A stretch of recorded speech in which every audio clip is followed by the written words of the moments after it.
Chapter 553. However, it only saved him once before the vines disappeared. Then the people hiding in the dark came out. He only had 2 guards, and one of them didn't have any special abilities. They couldn't stop them at all. "Big brother, run!" The 2 guards roared and went to meet them. Tang Yaozu was already desperate because he knew that these people were prepared and wouldn't let him go so easily. Sure enough, a few paranormals came out from the crowd, just enough to restrain his bodyguards. Sure enough, they had planned this well. They even knew the attributes of his bodyguards. He didn't believe that it wasn't a trap set by his acquaintances. Tang Yaozu closed his eyes and felt a little desperate. He just didn't want to believe it. But he knew who would do it to him. He wasn't worried about himself, but his son. If he died, those people would definitely not let his son go.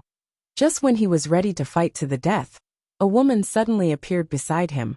A woman who looked very outstanding. He thought about it, and remembered that his son had been looking for this girl recently. He also advised his son not to play anymore. If he really liked the girl, he should pursue her seriously. If he didn't really like her, he shouldn't disturb the girl. Before Tang Yaozu could say anything, Xiaoqing made her move. She raised her hand, and the aura of a level 7 paranormal was fully released.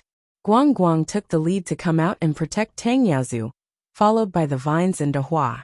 The vines were responsible for killing, and Dehua was responsible for cleaning up the battlefield. After a minute, there were only 4 people left in front of Tang Yaozu. 3 of them were his people, and the last one was Xiaoqing. Tang Yaozu didn't know if he was shocked or confused, but he blurted out, "Daughter-in-law." Xiaoqing was speechless. The boss of the Chinatown survivor base turned out to be a retard. After that, Tang Yaozu coughed embarrassedly and said, "Miss, thank you for saving me." "You're welcome, it's just a deal." Xiaoqing said calmly, "Go back, I will protect you and deal with everything." Tang Yaozu had a complicated look in his eyes. After a while he sighed. It's hard to fathom a person's heart. As he walked back he said, "I didn't force anyone to go back to the Celestial Empire with me. I even left the base for them." "Why?" Xiaoqing sneered and wanted to mock Tang Yaozu's naivety. She said, "You took away nearly half of the main force of the Chinatown survivor base. After you leave, will the Chinatown survivor base still be one of the 3 major survivor bases in Country M? If you and Tang Tianda are both dead, and there is no leader, they can then frame the Chinese government. First, they can keep everyone. The Chinatown survival base is one of the 3 major survival bases in the M nation. Second, he can successfully become the leader of the Chinatown survival base. Such a big temptation, even a brother can't refuse, right?" Xiaoqing said lazily. "You're the chief of the Chinatown survivor base. You're already so old. You don't lack life experience or wisdom. How can you be so naive?" Tang Yaozu smiled bitterly. He knew, but he didn't want to believe it. He was a loyal person, which was why so many people were willing to abandon everything and follow him back to the Celestial Empire. When Tang Yaozu returned, the deputy chief greeted him with a forthright face. "Big brother, why are you back so late? Isn't there a farewell party tonight? Everyone is waiting." Tang Yaozu's eyes were very complicated. "Aching, what do I owe you?" As soon as he said this, the deputy chief's face changed. He waited for a long time, and when the people he sent didn't return, he knew something had happened. Then he received the news that Tang Yaozu was back. At that moment, his hands and feet were weak, and he almost collapsed to the ground. Because he knew that if Tang Yaozu didn't die, he would be finished. Tang Yaozu was definitely not stupid. As long as he guessed, he knew who did it. Whether it was appeal or other things, he was far inferior to Tang Yaozu. If Tang Yaozu didn't die, all his plans would be ruined. After despair, he began to think about how to save it. He knew that Tang Yaozu was a very loyal person. His only chance was to pretend that nothing had happened. Maybe Tang Yaozu would let it go for the sake of their many years of friendship. But Tang Yaozu didn't. He exposed everything, and made it clear that he wanted to settle accounts with him. He became more and more desperate, and his eyes were a little red. Tang Yaozu continued, "I saved you from the zombie crowd. In order to save you, I was seriously injured. Every time I went out on a mission, I would give you a little more crystal nucleus. Later, When we built the base, I let you be the second in command. Everything you have is given by me. Why? The deputy chief couldn't help but roar. Since you have given me so much, why don't you give me a little more? You are old, and your son is a waste. Why don't you give the base to me and live a peaceful life? Why do you have to go back to the Celestial Empire? We already have such a big foundation. Why do you want to destroy everything? But I left the base to you, Tang Yaozu said angrily. His face was ferocious. As you said, you let me be the second in command. I also had a part in the construction of this base. Do you want me to watch this base turn from one of the 3 major survivor bases of Country M into a worthless small base, and then be swallowed up by others? So you want to kill me? Tang Yaozu felt very tired. He had long known that interests could corrupt people's hearts, but he didn't expect the deputy chief to go to this extent. Regardless of their many years of brotherhood, regardless of how many times he had saved him, the deputy chief wanted to kill him and his son. How ruthless did he have to be to do such a thing? He closed his eyes and let out a long breath. He heard the deputy chief say, "Are you going to kill me now?" Xiao Qing looked coldly at the deputy chief. He was angry on the surface, but he was secretly playing the emotional card. He was not ready to expose it. If Tang Yaozu couldn't even make such a decision, then he was really the chief of the Chinatown survivor base, for so many years in vain. It was a good thing to value relationships. If he valued relationships to the point of stupidity, then even if he died, it would not be a pity. Xiao Qing understood that there was not even a trace of regret in the deputy chief's eyes. There was only regret. Why didn't he send more people to kill Tang Yaozu outside? Tang Yaozu sighed again and said, "I thought you and I had a deep friendship, so I didn't want to kill you." Before the deputy chief's eyes showed joy, Tang Yaozu said, "But you are not my only brother. I always have to consider other brothers, so, if you want to hate me, then hate me. Kill." Chapter 554. The deputy base chief couldn't believe that Tang Yaozu was really going to kill him. He was stunned. Then, a trace of ruthlessness flashed across his face. He said to the people around him, "If I die, will you have a good ending?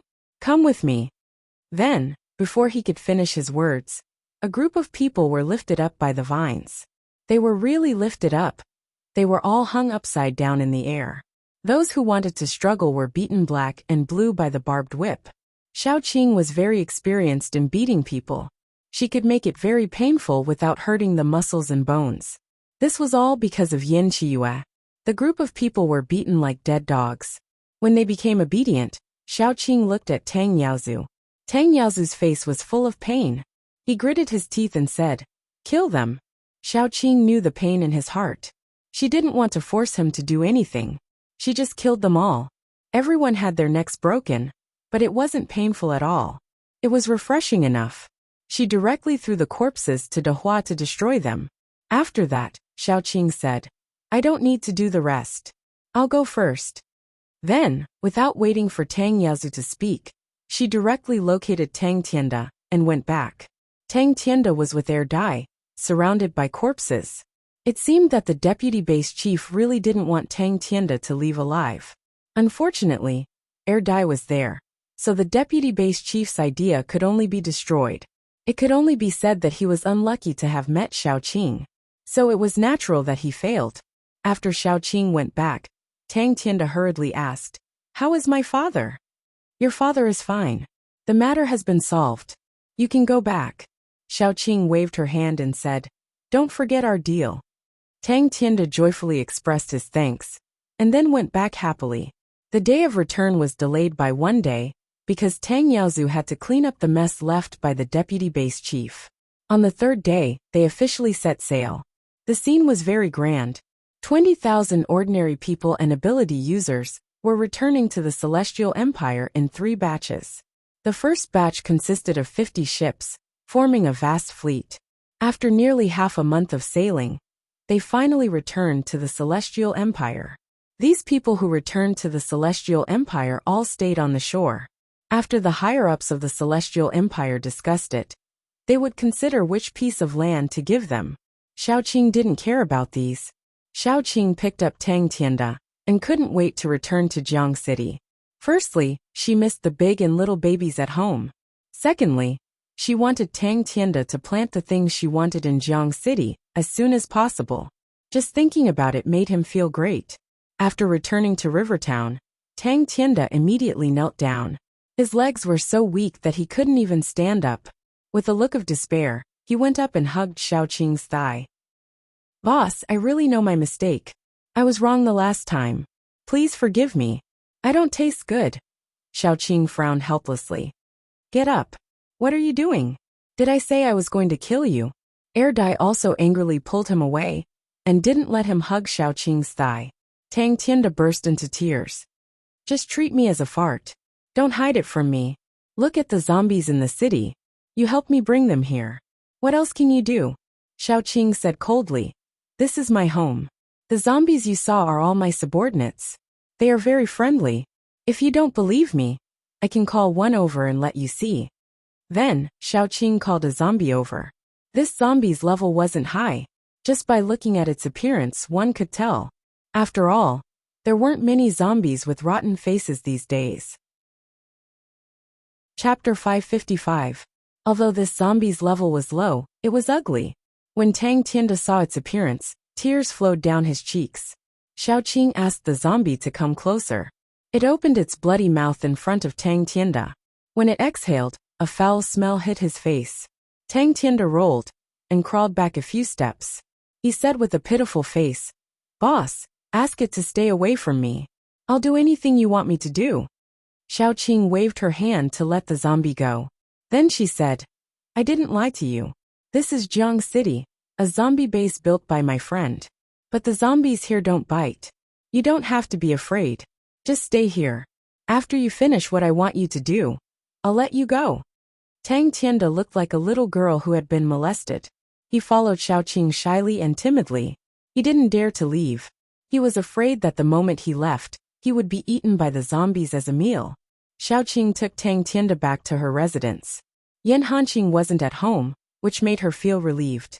However, Little Bun and the others weren't there either. After settling Tang Tianda down, Xiaoqing went back to her room. When she was outside the door, she faintly heard rapid breathing and moaning in the room. Xiaoqing was stunned for a moment. Then she didn't know whether to laugh or cry. It was most likely that Yin Chiyue had stirred. When she opened the door, she saw Yin Chiyue holding her panties and doing Avakinia things. Xiaoqing covered her face and was speechless. After a while, she walked over and grabbed Yin Chiyue's hand. Then she said, "Do you need my help?" Yin Chiyue was surprised and wronged, but she wasn't shy. She hummed and leaned into Xiaoqing's arms. Dai also came over. About an hour later, Xiaoqing lazily hugged the girls and asked, "Where are Gu Panpan and the rest?" Yin Chiyue also had a lazy look on her face.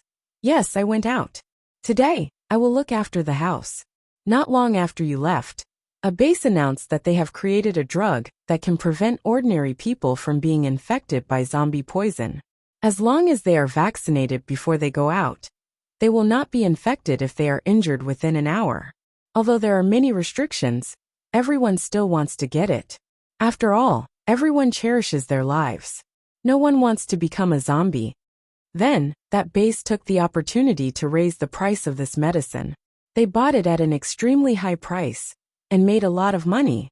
I was curious, so I asked Yin Hanqing to bring me one. Look at what I found. Yin Chiyue sneered. Xiaoqing nodded and said, "What is it?" The ingredients of the potion are crystal core powder and blood of wood-type paranormals. That is to say, they may have imprisoned some wood-type paranormals and killed some of them, because the amount of potions they sold is not a small amount. Yin Chiyue chuckled and continued. Then, not long ago, a base chief's daughter went missing. She's a wood elemental paranormal, and the medicine he bought back contained his daughter's energy fluctuations. And then? Xiaoqing was very supportive. Yin Chiyue clutched her stomach and burst into laughter.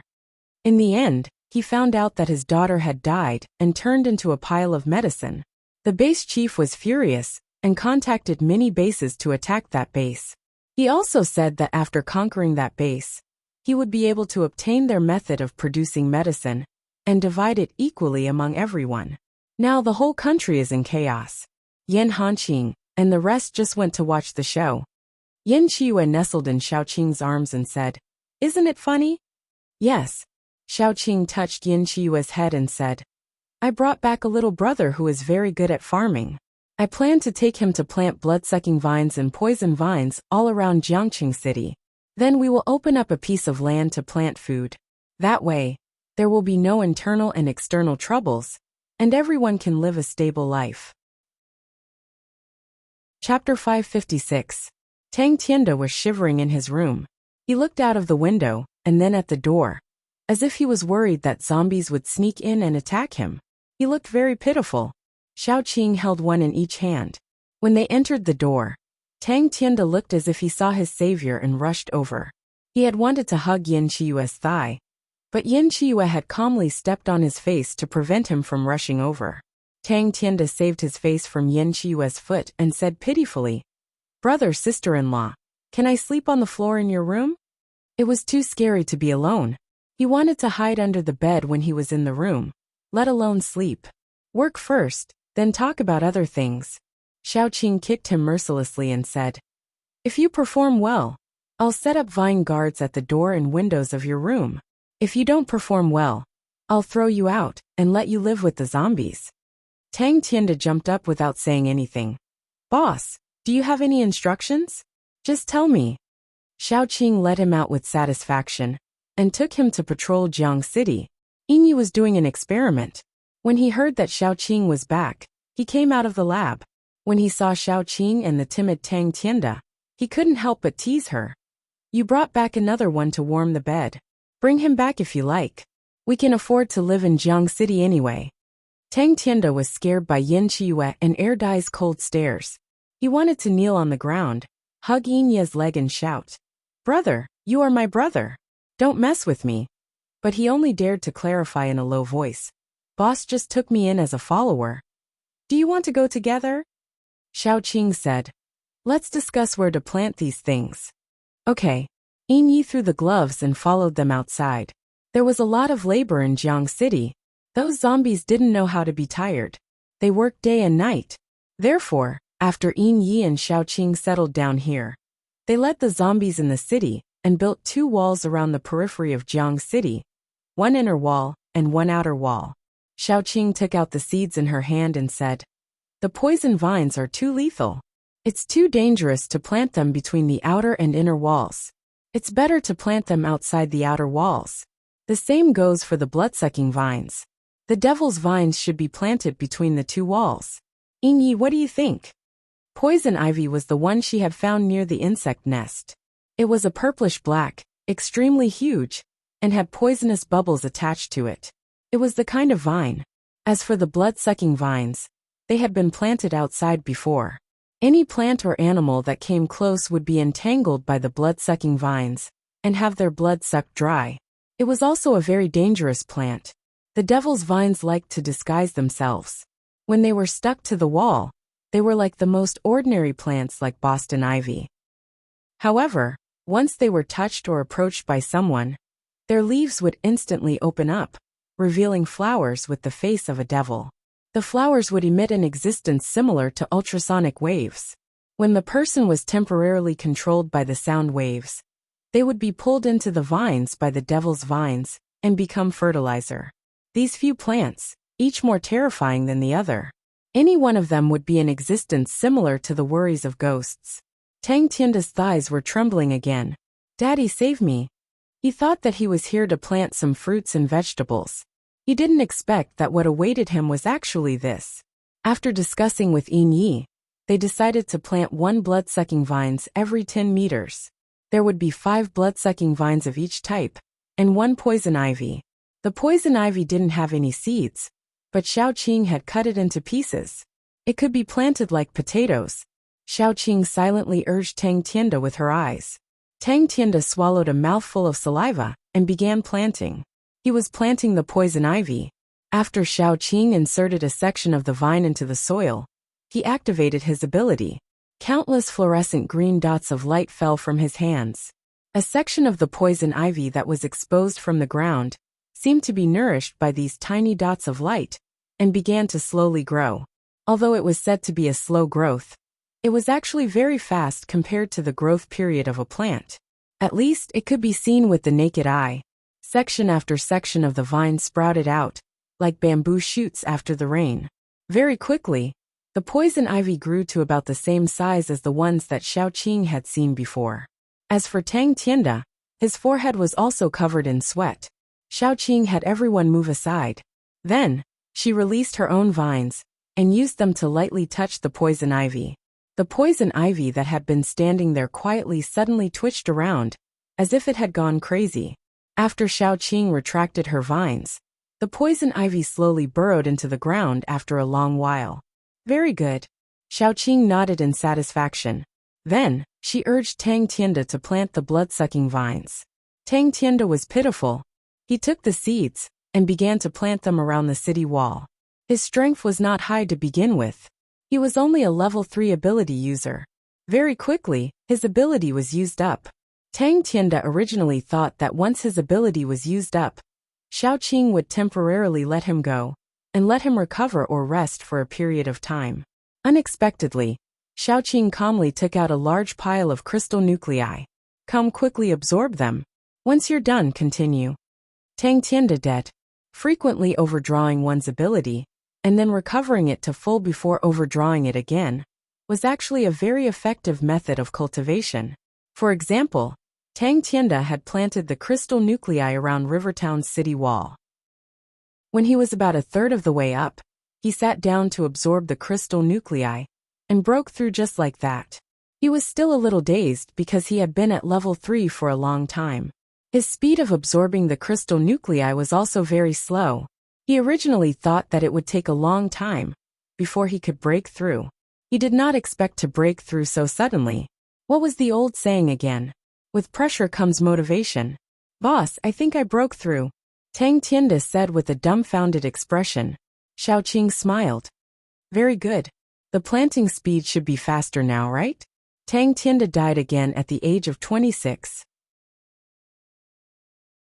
Chapter 557. Tang Tianda began his long and pitiful farming career. During the day, he would plant vines and other things. At night after dinner, he would plant vegetables and fruits. Xiaoqing opened up a plantation in Jiang City. The plantation was not small. It mainly planted rice and wheat. After planting, they could store it. Anyway, with Tang Tianda as her little brother, and so many zombies as free labor, it would be a waste not to use them. There was no harm in storing more food. The other part was vegetables and fruits. There were all kinds of vegetables and fruits. In the future, they would be able to eat whatever they wanted. Xiaoqing was very satisfied with Tang Tianda as her little brother, especially after eating the fresh fruits produced by her family. From now on, she could wave her hand heroically. We can plant whatever we want to eat. At night, Yan Hanqing came back with other friends. He was holding a little bun in his arms. The little bun had fallen asleep. He was lying on Yan Hanqing's shoulder and drooling. He looked very funny. Give him to me. Xiaoqing walked forward and took the child. When she took the little bun, Yan Hanqing looked at her with a deep gaze. She felt a little numb. She really did not know how to face Yan Hanqing, so she avoided him. Sister Qing, you are back. Gu Panpan happily rushed forward and pulled Xiaoqing to the side. Her actions temporarily relieved Xiaoqing of the awkwardness. Xiaoqing chatted with them for a while and said, I left some food for you. Let's talk after eating. I won't go too far in a short time. We have plenty of time to talk. Then they went to eat. Xiaoqing carried the little bun upstairs and let him sleep on the bed. After settling the little bun down, she saw Yan Hanqing coming in. You said you would give me an answer. Xiaoqing's scalp continued to tingle. She laughed dryly and said, Did I say that? Yan Hanqing lowered his eyebrows and said lightly, I know I'm not as good looking as the two of them, and I'm not good with words. I don't know how to please girls, but I know that you actually like me. So why won't you accept me? Are you afraid that Air Dai and Yin Chiwa won't accept it? He paused for a moment and then said, Or do you think that I'm not worthy of being with you? Or are you prepared to give up on me because you want to keep your promise to them? No. Xiaoqing suddenly raised her head, only to find that Yan Hanqing's eyes were a little wet. His voice was gentle but stubborn. After you left, I thought about it a lot. I thought about the time we first met. I thought about every gentle glance you gave me. I also thought about whether or not I should be thick-skinned and ask you after you came back. I thought about it a lot. In the end, I realized that I'm not a magnanimous person. I can't just stand by and watch you be with someone else. I'm very close to you, but I'm very far from your world. So can you give me a quick death? As long as you reject me, I will leave immediately without any hope. Yan Hanqing grabbed Xiaoqing's hand and said softly, I will never ever come back to disturb you again. Her heart felt terrible, like it was going to explode. While it was swelling, it was also sour. Xiaoqing subconsciously grabbed Yan Hanqing's hand and said in a hoarse voice, You're forcing me. How can I bear to force you? Yan Hanqing laughed self-deprecatingly and said, I originally thought that I could be like those novels and TV shows. As long as I see you happy, that's enough. Later I realized that I can't. I'm afraid that if I can't have you, my heart will be twisted, and I'll do something to hurt you. Qing firmly reject me. Let me give up and leave. Chapter 558. Bastard. Xiaoqing's fingertips were trembling. She admitted that she was a greedy woman. She already had Yan Hanqing and Air die, but she still couldn't bear to let go of Yan Hanqing. Previously, she had been avoiding him and only wanted to reject him. However, when Yan Hanqing was about to leave, Xiaoqing finally realized what she was thinking. She did like Yan Hanqing. Otherwise, she wouldn't have found an excuse to help Yan Hanqing. She just couldn't bring herself to accept Yan Hanqing. She had already told Yan Qiyu that she wouldn't bring a third man back, but she turned her head and accepted Yan Hanqing. However, when it really came to this, she realized that face was nothing. Pushing away a man who loved her for face was really a stupid thing to do. How much do you love me? Xiaoqing asked very calmly. Yan Hanqing whispered, More than my own life. I admit that I do like you, but love can't decide everything in life. Are you sure you can accept 4 people living together? Xiaoqing said very seriously. Don't brush me off on this question, because it's really important. It would be a lie to say that I'm willing to share you with other men. However, I'm really willing because I know that they love you no less than I love you. I also know that you love them more than you love me. You won't give them up, so I'll learn to get used to it. Yan Hanqing's eyes flashed with joy. He took a step forward and hugged Xiaoqing. Then he said gently, At least let me try, okay? Okay, Xiaoqing said faintly. I won't force you to stay. If one day you feel tired or can't stand this kind of life, you can tell me directly or leave directly. I'm not the kind of person who's unreasonable. That day won't come. Yan Hanqing's voice was filled with joy. I'm very happy today. Really, I'm very happy. Xiaoqing could feel that Yan Hanqing's chest was vibrating as he spoke. He was filled with joy and gentleness from the bottom of his heart. She didn't know if her decision was right or wrong, but at least at this moment, both she and Yan Hanqing were happy. Move in tonight. Xiaoqing was a little embarrassed. The bed in my room is big enough for 4 or 5 people. She suddenly felt that her words were ambiguous, and immediately felt uncomfortable. Yan Hanqing, on the other hand, was very happy. I'll bring my quilt over. After Yan Hanqing left, Xiaoqing patted her cheeks. Then she was a little worried. How should she tell the two at home? During the day, she had just said that she would never bring a man back. At night, she brought a man back. Wasn't this a slap to her face? On the other side, Yan Hanqing had just walked to the end of the corridor when he saw Yan Qiyu leaning against the wall. Yan Qiyu said lazily, Did you get what you wanted? Thank you. Yan Hanqing was expressionless, but his gaze was much gentler. He was clumsy and would never say those words before. It was Yan Qiyu who taught him. Otherwise, with his character, he would definitely be bored until the end. You don't have to thank me. I just don't want our Qing to regret it in the future. Everyone has a cinnabar mole and a white moonlight in their hearts. What they get will turn into mosquito blood and rice grains. I don't want you to become the white moonlight in Ah Qing's heart. Yan Qiyu tilted his head and suddenly smiled.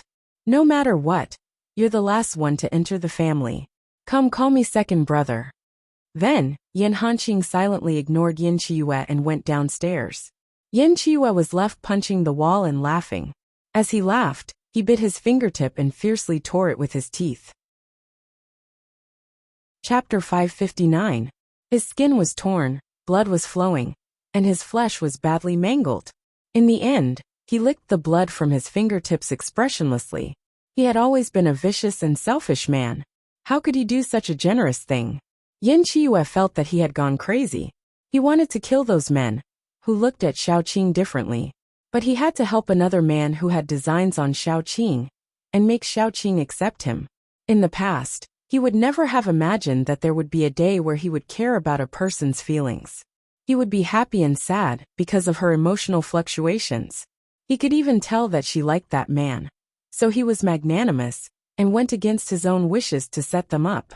He did this so that she would not regret it, not be sad, and not sigh because she missed out on something. He had really gone crazy. You taught me, Xiaoqing said calmly and indifferently. Yin Qiyu turned around and hugged Xiaoqing tightly. I regret it. I feel bad. Qing, I feel bad. Xiaoqing allowed Yin Qiyu to hug her. There was a gentleness in her eyes that Yin Qiyu could not see. Weren't you very smart before you were with me? Why have you become such a fool now? Yin Qiyu did not speak. He just hugged Xiaoqing tightly. His heart was so sour that it was as if he had spilled a storehouse of vinegar. It was clearly his own choice, but in the end, he regretted it so much. No refund. No refund. Xiaoqing sighed and then said, How can I not see that? Someone taught him. Yan Hanqing's temper is not good at forcing people. Only you can do such a thing. Now you know how to feel bad.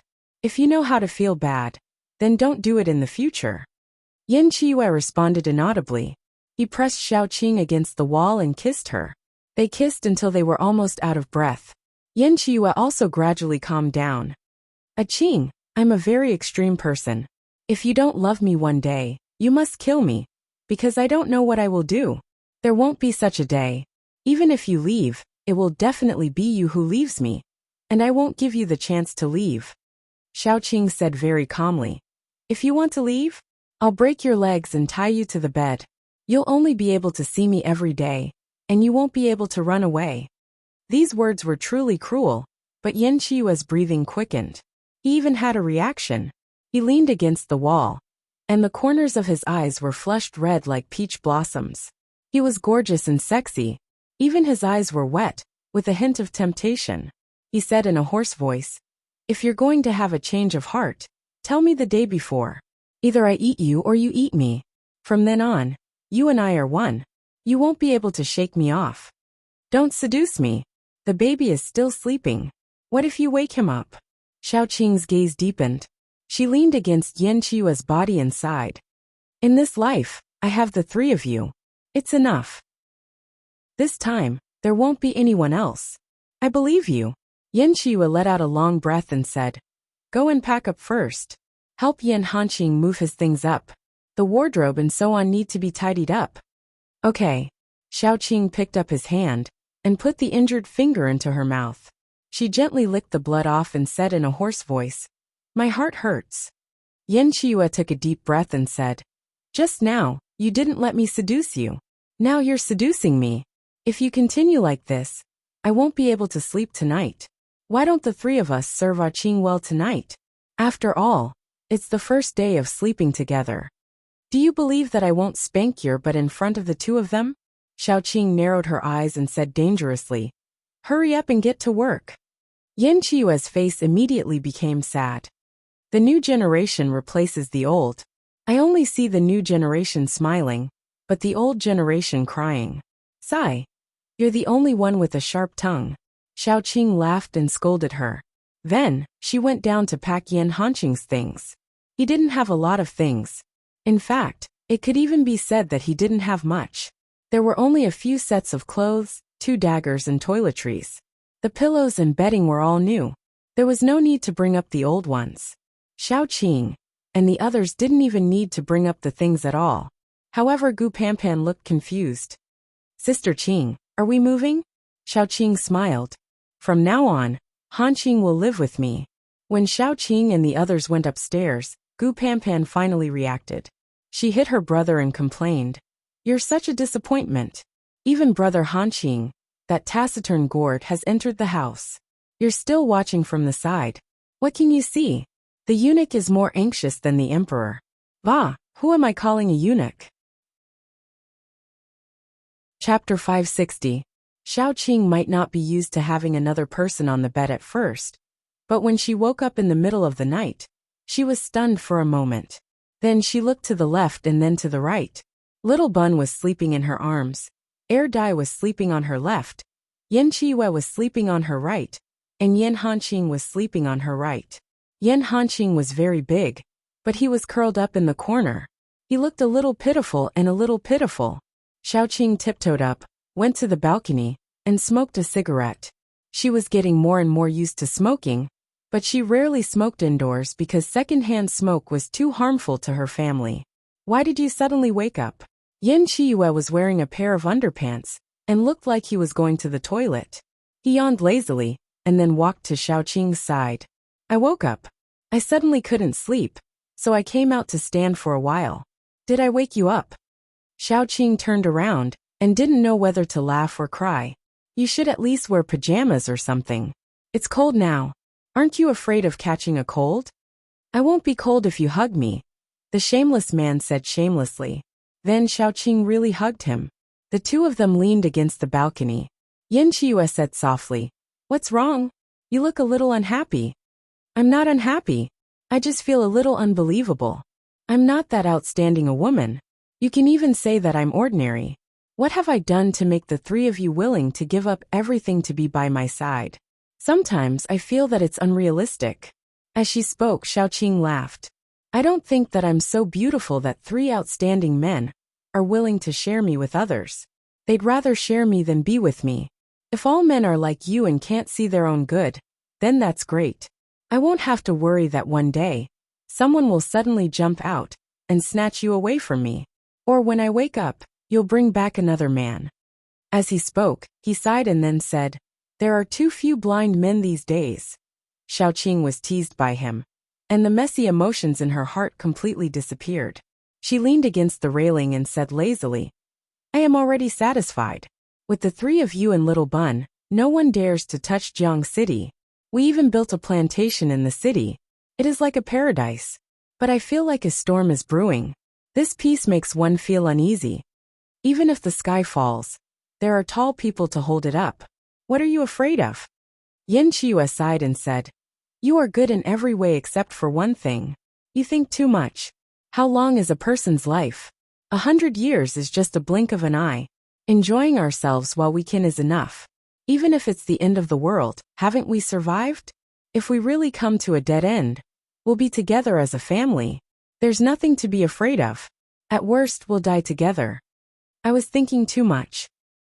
Xiao Qing chuckled and said, If there's nothing else, I won't go out for a while. I'll stay at home with you guys. I've realized that I've been running around all these days and haven't been able to accompany you guys for a while. Okay. Yin Qiyue couldn't wait for Xiao Qing to not go out and stay at home with them. It didn't matter if those people outside were dead or alive. Go to sleep. Otherwise, you'll definitely be tired tomorrow. Xiao Qing touched Yin Qiyue's belly and said, I want to fatten you up. At least you'll have some meat on your body, unlike now when it hurts to touch. If I fatten you up, you'll be the only one who wants me. Yin Qiyue winked, and was then pressed back into bed.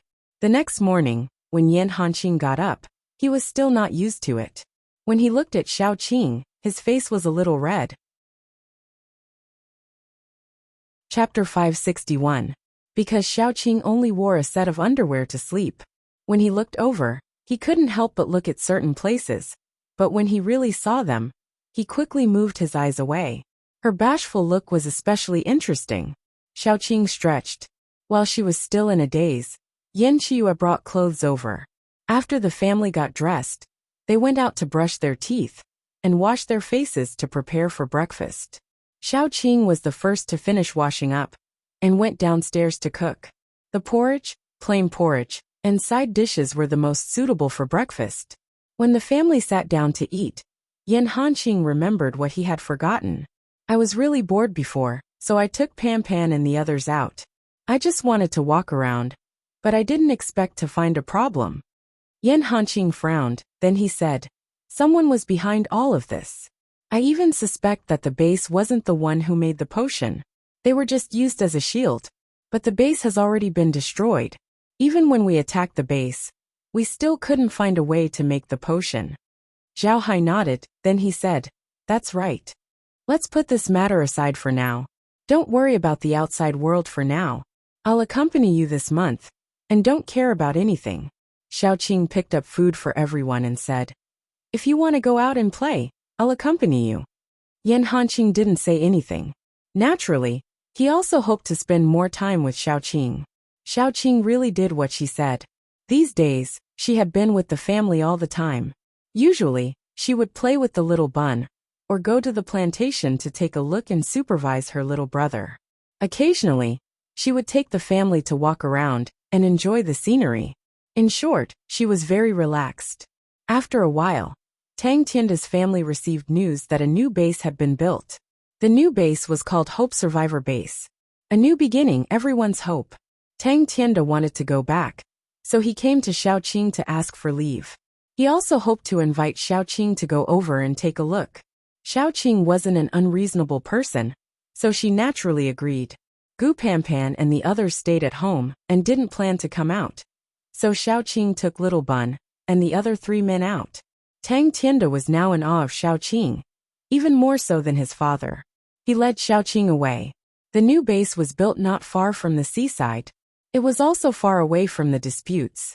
The higher-ups in the base had all seen Xiaoqing and were quite friendly to Xiaoqing. After they arrived at the base, they stayed there temporarily. Hope Survivor Base was the only one that was bold enough to accept all the ordinary people and superpowered people who came to join them. Anyway, as long as they came, they would take them. After all, Hope Survivor Base was starting again, and now was the time when people were needed the most.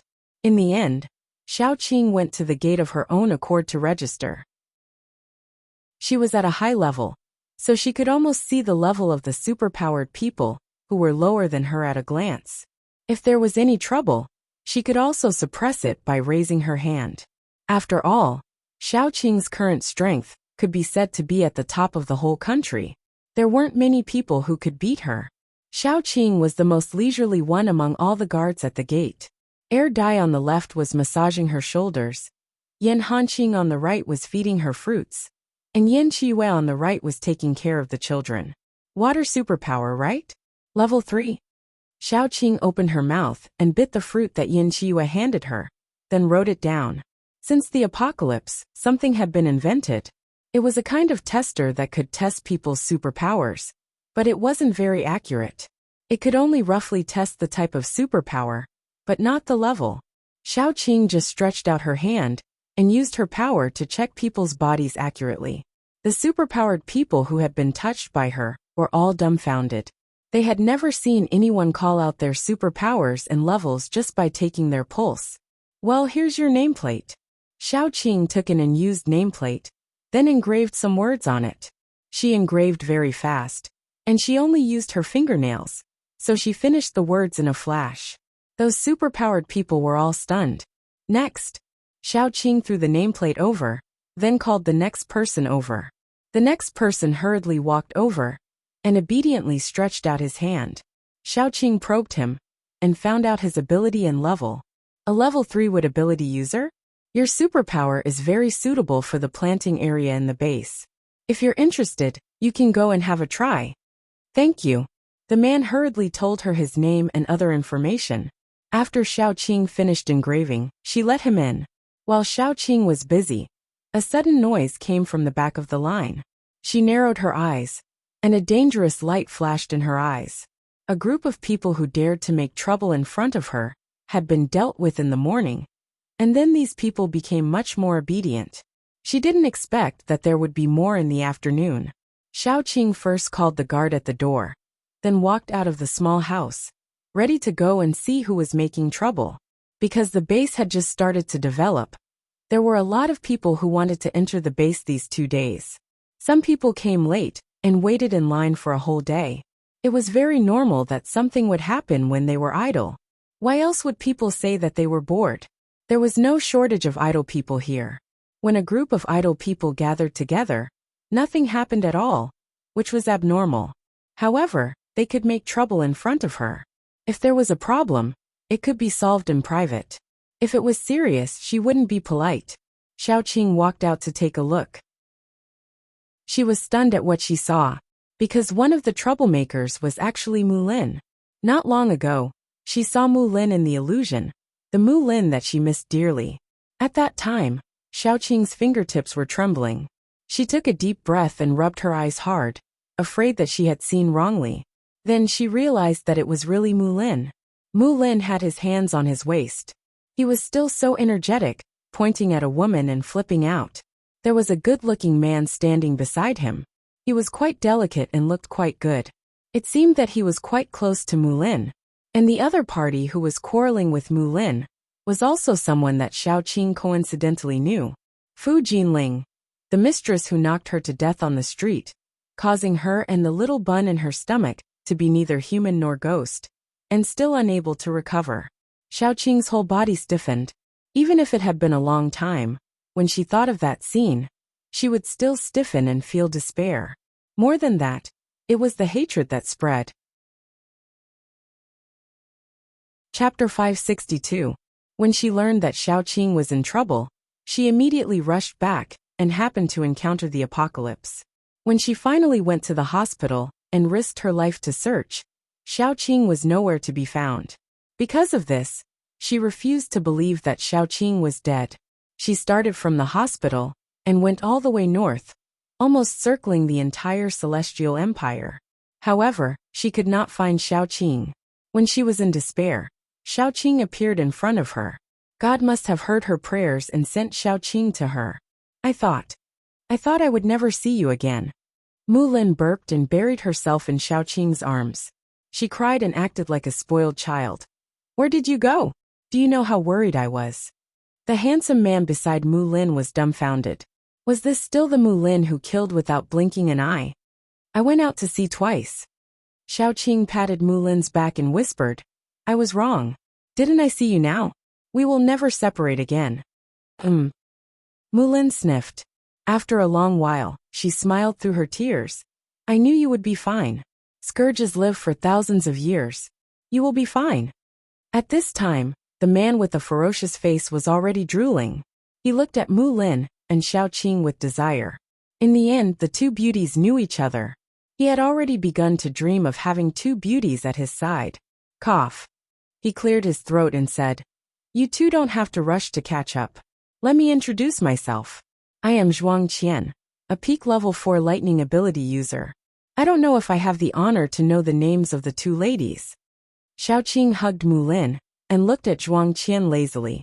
Then she said, Didn't you have a fierce argument with my Lin just now? You want to know our names? Are you going to take revenge? As she spoke, Xiaoqing patted her chest with a look of fear on her face. However, in her heart she wanted to laugh. She really didn't think much of a level 4 lightning elemental, but it had become Zhuang Qian's source of pride. Zhuang Qian slowly swallowed his saliva as Xiaoqing's chest rose and fell. He felt that his nose was about to bleed. He tried his best to make himself look more serious. Then he said, This is all a misunderstanding. A misunderstanding. Jinling, apologized to him. Zhuang Qian looked at Fu Jinling coldly. When he realized that Fu Jinling was still in a daze, he was somewhat dissatisfied. Fu Jinling felt as if a block of ice had entered her heart. Before the apocalypse, she was the daughter of a wealthy family. She lived a life of extravagance. She could use money and power to seduce married women. After the apocalypse, she was just an ordinary woman who had nothing. Except for her face, she had nothing. From the beginning, she was unwilling. To the end, the only thing she could rely on was her young and beautiful body. Then, she relied on the men she used to look down on to survive. Although she wasn't used to such a life in the beginning, it was nothing after she got used to it. She did it with men all the same. It was just that she changed to a man who didn't like her. It was good to be able to survive. However, after she relied on a master and lived a good life, she saw Xiaoqing again. The person who should have been killed by her, who should have been dead, appeared in front of her again. Why was God so unfair? She just wanted to live. No matter what, Fu Jinling didn't dare to offend Zhuang Qian. After all, without Zhuang Qian, whoever wanted to sleep with her could sleep with her. Chapter 563. She was just an ordinary person. Even an ordinary man could ravage her. Fu Jinling lowered her head and gritted her teeth. I'm sorry, you're too quiet. I can't hear you. Mu Lin had heard their conversation. As long as she was not stupid, she would know that the person who almost killed Xiao Qing was Fu Jinling. She would not be nice to Fu Jinling. Fu Jinling lowered her head. Her face was full of humiliation. She raised her voice and said, I'm sorry. Sorry for what? Xiao Qing asked expressionlessly. Fu Jinling wanted to be angry, but she did not dare to. She knew that she was no longer the girl who could do whatever she wanted. Fu Jinling's body and voice were trembling. She said with difficulty, I shouldn't have cut the line. I shouldn't have scolded you. I was wrong. I'm sorry. You're not sincere at all. Mu Lin's eyes were cold. She looked at Fu Jinling, as if she was looking at a dead person. She was probably already thinking about how to kill Fu Jinling. Zhuang Qian was still reluctant to leave Fu Jinling. After all, she had been sleeping with him for so long. Besides, Fu Jinling was good-looking and obedient. He stepped forward and said, Ladies, don't be angry. I'll teach her a lesson when we get back. Are you going to enter this base? I have a friend who is a senior in the base. Why don't you come with me? You'll be taken care of more. He was very proud when he said that. After all, he was a level 4 superpowered man, which was already very high. He also had the rare thunder power. Girls should flock to him after knowing his identity. In addition, he had a powerful background. His friend was a big boss in Hope Survivor base. Then he looked at Xiao Qing. You should be a staff in the base, right? My friend can take care of you. At least, he can find you an easier job with higher pay and a house for you. When Xiao Qing and Mu Lin heard this, they laughed. It sounded like he wanted to provide for them. Xiao Qing laughed so hard that she kept leaning against Mu Lin. Her stomach was starting to hurt. She said lazily, Get out of the way first. I have a score to settle with Fu Jinling. After that we can talk. The more Xiao Qing spoke, the colder her eyes became. The murderous intent in her eyes was almost coming out. Fu Jinling finally couldn't take it anymore. She raised her head and roared crazily. Bitch! Bitch! I knew you wouldn't let me off. Kill me if you can. Kill me. I don't regret bumping into you at all.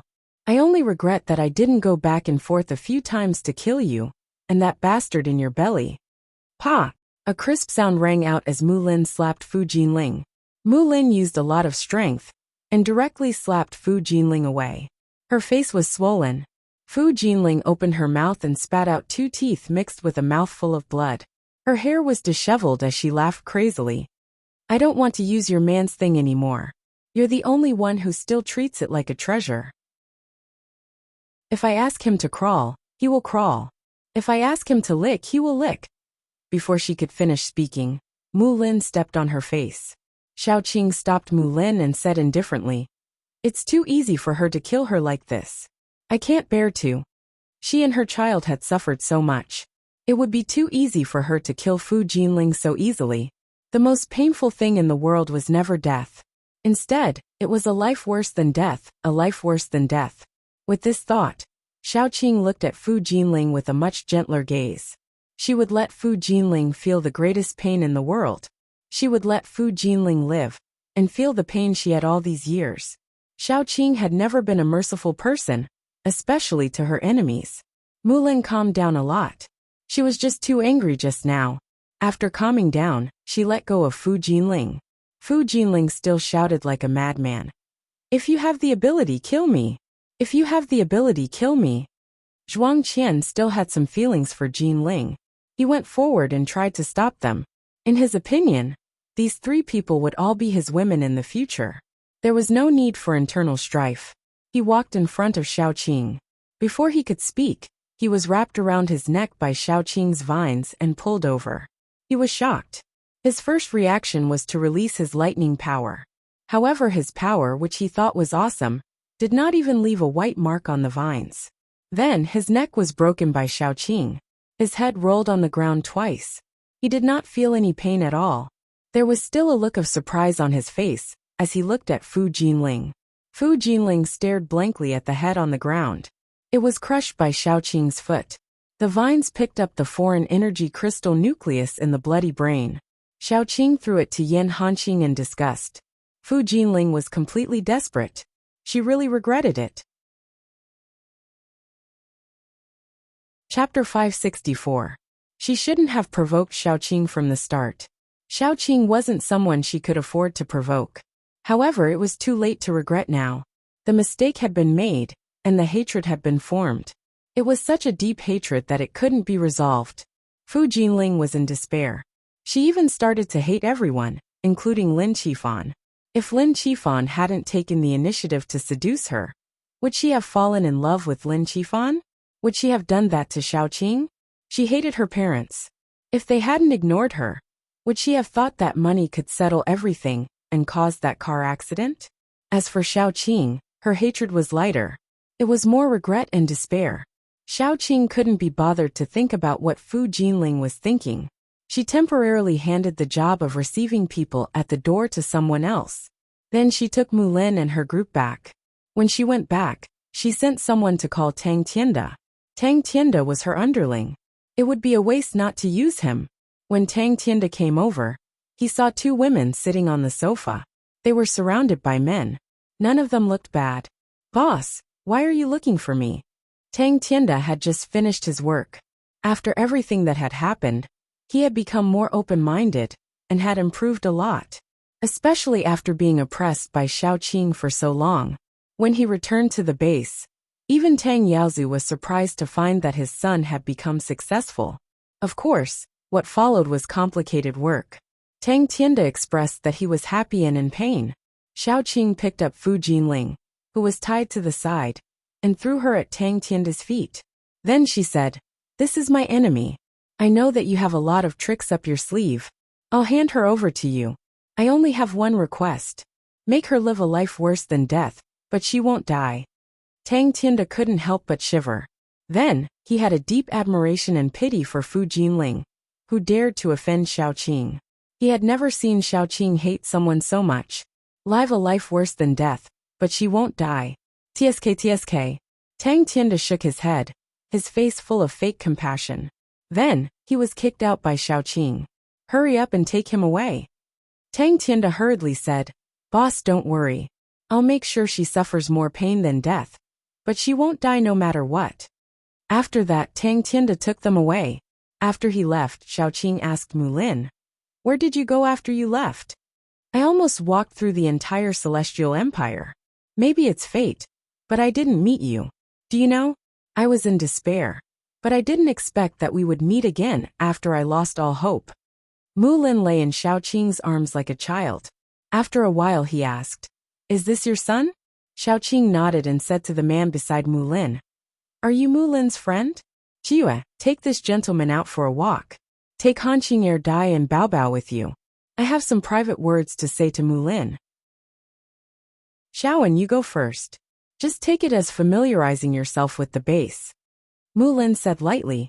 The man nodded, and went out with Yin Qiyu and the others. After they all left, Xiaoqing said, "Actually, I'm not a human anymore. When the car accident happened, I should have died. I didn't expect to meet the end of the world. I'm lucky to have kept my life. However, my son and I have become zombie-like." She said helplessly, "Actually, I should say that we are zombies." Mulin was surprised, but there was no fear. She curiously came over and touched Xiaoqing's belly, then touched Xiaoqing's face. Finally, she touched Xiaoqing's body from head to toe before reluctantly letting go. She said in a surprised tone, "It's really cold. There's no heartbeat. It's amazing." Chapter 565. Xiaoqing looked helpless. "Even if you are not afraid, can you pretend a little and give me a sense of achievement?" Mulin immediately acted exaggeratedly. "So pitiful, so scary, I am so scared." Xiaoqing rolled her eyes and said, "It is all in the past. I am now in my friend's base, Jiang City. Most of the zombies there are there. But it is very peaceful, and no one will disturb me. I saw the 3 handsome guys beside you." Mulin winked. "Did you get all of them?" Speaking of the three of them, Xiaoqing's mood was much better. The taller and stronger one is Yan Hanqing. He is also a soldier, and has a tender face. The one beside Zhengtai is Air Dai. He is also a zombie, but he is slowly recovering his memory. The last one is flirtatious Yan Hanqing. After some time, when Air Dai recovers and there is nothing else, we will get married. Mu Lin was very envious. Why are there so many handsome guys here when it comes to you? I want one too. What about your boyfriend? Xiaoqing could not help but pat her head. I remember that your boyfriend is not the one beside you. He is dead. Mu Lin was a little sad. When I found him, he was already a zombie. I killed him myself. I know that he would not want to become such a monster. My condolences. Xiaoqing patted her head. The apocalypse was like this. The separation of life and death always came so fast. No one could predict what would happen in the next second. I have already accepted it. Now I am living a good life. Mu Lin smiled. At the beginning, she was probably in despair. When the most painful period was over, the scars would slowly fade. People should always look forward. Of course, living in memories would only bring about pain. So that Xiaowen, is he your new boyfriend? Xiaoqing comforted Mu Lin and quickly changed the topic. Mu Lin said lazily, he is not my boyfriend. At most he is a boy toy. I met him in the last base. He is good looking and has a good life. I don't have a companion, so I temporarily let him stay. It is easy to be lonely when you are old. Just consider him as someone to relieve your loneliness. Xiaoqing nodded and did not say anything. She had to live her own life. She could not arrange anything for Mu Lin. She could also see that Mu Lin was hiding some bad things from her. If there was no accident, Mu Lin would definitely not have such an attitude. She did not intend to dig up Mu Lin's scars and ask her what had happened. She just hugged Mu Lin silently. Xiaoqing believed that she and time were enough to heal all scars. At the worst, she could find a good man for Mu Lin in the future, handsome and considerate, to warm her heart. The two of them chatted for a long time and talked about their recent situations. After that, Xiaoqing said to Mu Lin, Hope Survivor Base was built by an acquaintance of mine. If you want to settle down here, that's fine. Of course, I hope that you can come with me to Jiang City. But there are zombies there, and I'm afraid that you won't be used to it. I won't force you, so you can make your own choice. Even if you want to live in Hope Survivor Base, it's fine. Mu Lin did not hesitate. I will go with you. She held Xiaoqing's arm tightly and said, It was not easy to find you. I don't want to be separated from you. Aren't they just zombies? What are you afraid of? My current strength isn't weak either. Xiaoqing had already known that she was a psychic paranormal. Moreover, her psychic paranormal was very aggressive, which was completely different from Xiaotong's. Since you've said so, don't say that I didn't give you a choice when the time comes. Xiaoqing patted her head and said, What about Xiaowen? Break him off. Mu Lin waved his hand without any reluctance. There are gigolos everywhere, but you're the only one. Don't worry, I won't let your secret be leaked. But you have to compensate me with a handsome guy. Okay, what type do you want? What do you think of me? Xiaoqing held her face and said. Mu Lin immediately burst into laughter and rolled around in her arms. As she rolled around, her tears flowed out. Why is this world so unfair? You've already suffered a lot, but those hardships and pain are still constantly added to your body. The heavens are so unfair. Fuck the heavens. They're not willing to give you any good things. I have both of you. Xiaoqing's eyes were gentle. She had lived a bumpy life and had been homeless for half of her life. But she did not have the slightest bit of resentment. Because when she lost, she gained enough. People should always be content. Contentment brings joy. If you only focused on the things you lost, then you would constantly regret and lose them. This was a principle she had known since she was very young. Qing, does your son have a name? Mu Lin, who felt that this topic was too heavy, quickly changed the topic. She asked excitedly, What's his name? Xiaoqing was expressionless. After a while she said, He hasn't woken up yet. Mu Lin was speechless. Let's not talk about how old your son looks first. He was born more than a year ago, right? He doesn't even have a name. How much do you dislike your son? Even if he is the son of a scumbag, it is not his fault. Mu Lin glared and said, "You can't vent your anger on the child because of that scumbag. The child is innocent." "Alin, you clearly know." Xiaoqing was still expressionless. "Don't tell me you forgot." Mu Lin covered her forehead and said, "All right, I shouldn't have placed my hopes on a bad name. But have you ever thought that it's not a good thing that the child doesn't have a name? When your child grows up, you can't always call him Bao Bao or Bao Bao. When you meet someone to introduce him, you can't always call him Bao Bao, right?" Xiaoqing reflected deeply on her actions and said, "Then what should we do? Think of a name." Mu Lin was very excited. Bao Bao can be a pet name, but it has to have a proper name. Xiaoqing touched her chin and said, "Actually, I've thought about his proper name. Xiao to Anchuan, which means round and round. Whether it's the meaning or the literal meaning, it's pretty good." Mu Lin, haha. Chapter 566. As expected, she shouldn't have placed her hopes on a bad name. Mu Lin sniffed and said, "Can't you come up with a more normal name for the baby's psychological trauma?" Xiaoqing felt wronged. "Isn't this name good? How about Xiaomingxi? Ming means the sun and moon, and Xi means the Xi of dawn. They both symbolize light and hope, and a beautiful future." Mu Lin held her chin and said, "A long time ago, I thought about it. When you have a baby, and I have a baby, it'll be best if your baby is a boy and mine is a girl. That way, I can let my baby marry your baby, and fulfill my wish of marrying you." Xiaoqing's mouth twitched slightly. Mu Lin's wish of marrying her came from when they were young. At that time, they were still in the orphanage. Mu Lin was especially thin and small, and was often bullied by other children. Every time, Xiaoqing would step forward and protect her. Mu Lin had been very clingy to Xiaoqing since she was very young. At that time, the two of them were often hungry. Xiaoqing would secretly go to the kitchen to steal food, or snatch other children's food. After she got food, she would split it into 2 portions, and give the bigger portion to Mu Lin. She ate less. Mu Lin still remembered that one winter, the auntie in the orphanage treated them harshly. It was normal for them to not have enough to eat. The hungrier they were, the colder they were. And the colder they were, the hungrier they were. It became an endless cycle. The two of them hugged each other, and covered themselves with a thin blanket. Mu Lin was so hungry that she cried. Xiaoqing had no choice but to go out to steal food and was caught. She was beaten black and blue by the auntie, and was locked in the storeroom to reflect on her actions. The storeroom was damp and cold. In addition to the injuries on her body, Xiaoqing had a fever. Mu Lin secretly came to find her, and cried by the window.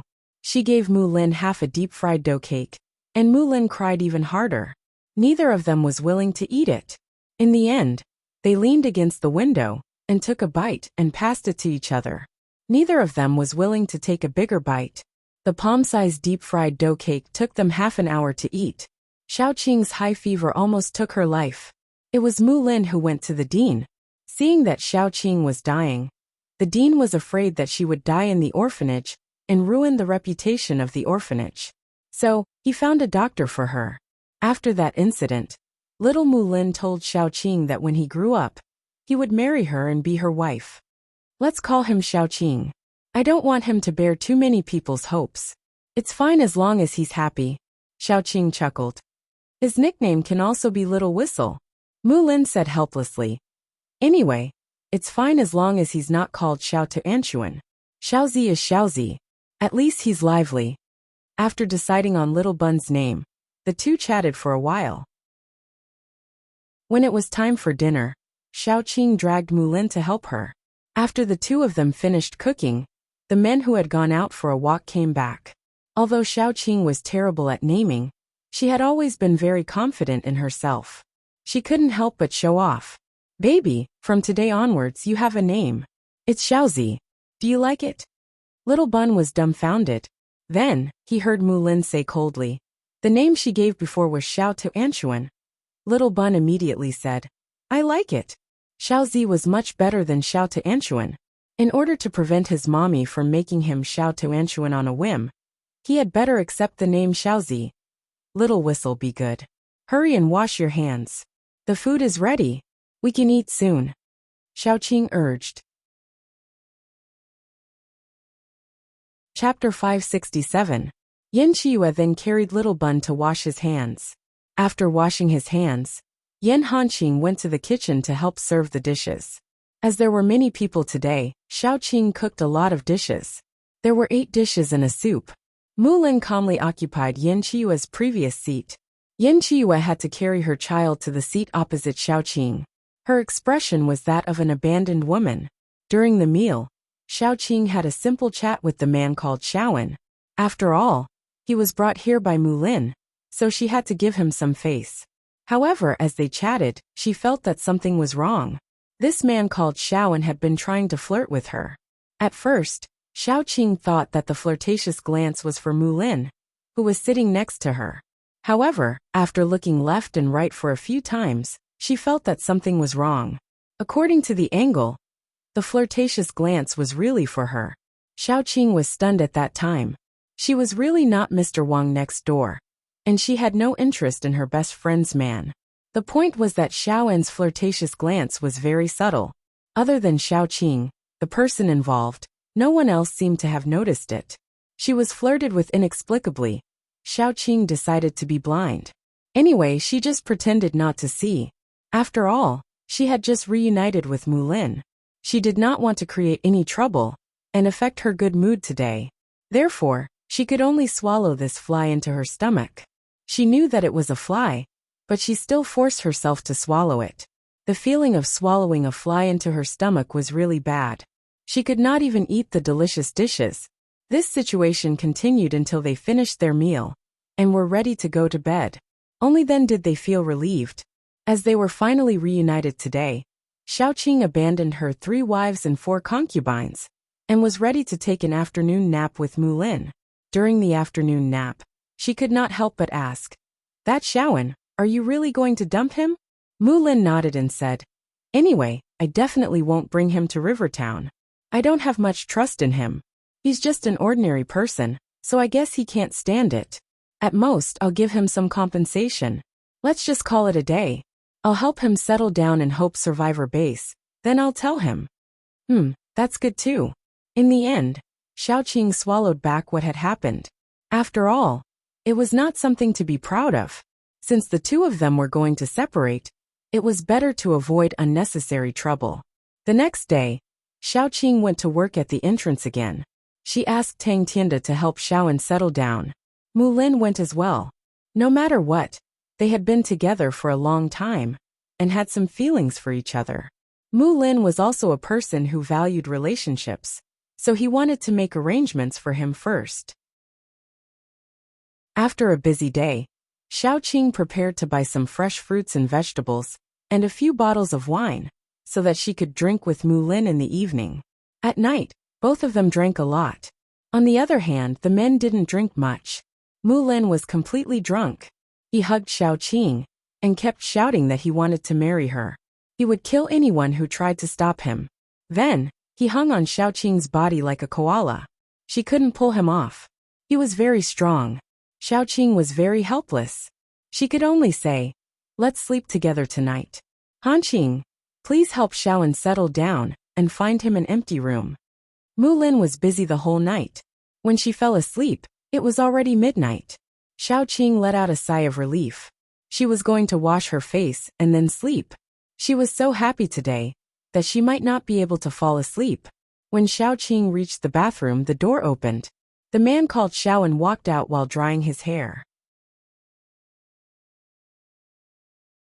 Chapter 568.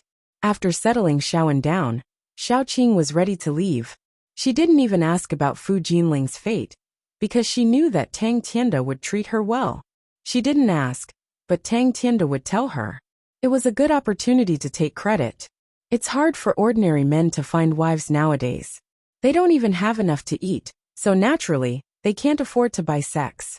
I think that Fu Jinling is quite manly, so I gave her to those men. I guarantee that at least 50 men visit her every day. There's absolutely no time for her to be idle. Tang Tianda had an I'm such a good person expression on his face. Then he said, in order to prevent her from hurting herself because she was too grateful, I broke her arms and legs, knocked out the teeth in her mouth, and chained her to the bed. I guarantee that she will thoroughly enjoy it. Mulin couldn't help but shudder. He raised his finger to praise Tang Tianda. Amazing. Xiaoqing didn't have any fluctuations in her heart. She just reached out and touched Tang Tianda's head, encouraging him. Very good. Okay, it's almost done here. Let's go back. There's still a piece of land in the east that hasn't been opened yet. Let's go back and work. Tang Tianda was speechless. Xiaoqing brought Mulin to Jiang City to let him familiarize himself with the place. This was Xiaoqing's base camp.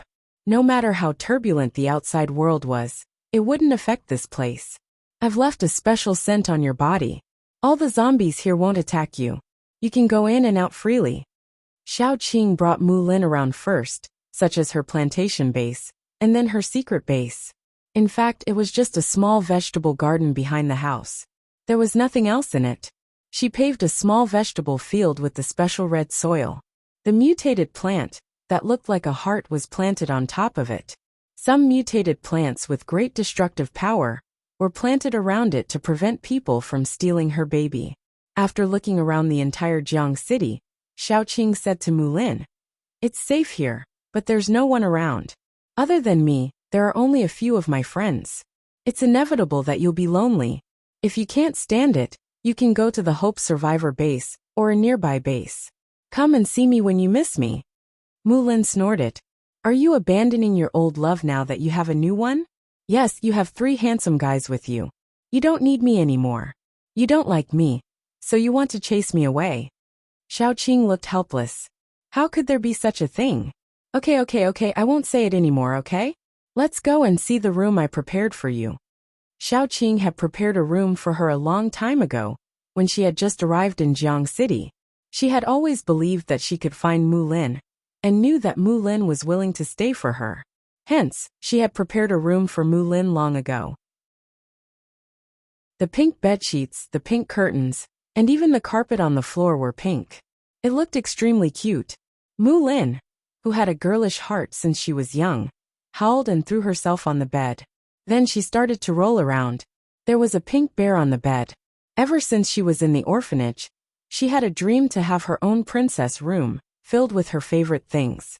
It would be clean and unsewn. There would be a furry blanket on the floor so that she could roll around without getting hurt or dirted. It would be best if there was a big wardrobe filled with clothes. They were all hers. She could wear whatever she wanted, and throw away whatever she wore. Now it had all come true.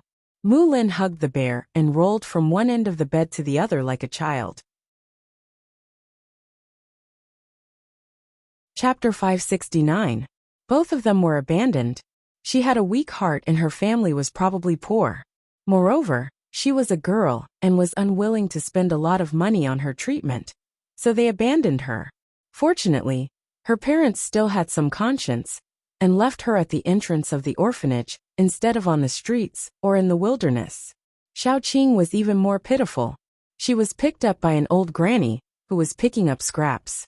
When she was picked up, Xiaoqing was lying in the rubbish bin. In the winter, she was wrapped in a thin layer of swaddling clothes, and her face was purple from the cold. The old granny liked children very much.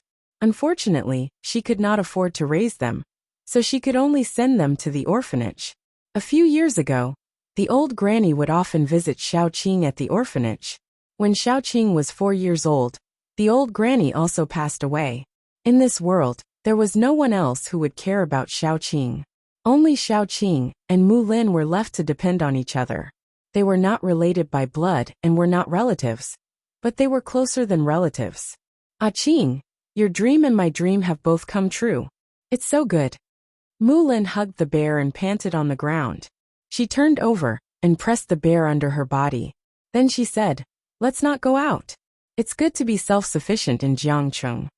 Xiaoqing smiled and did not reply. She just patted her head. How could they not go out? It was not a good thing to be completely cut off from the world.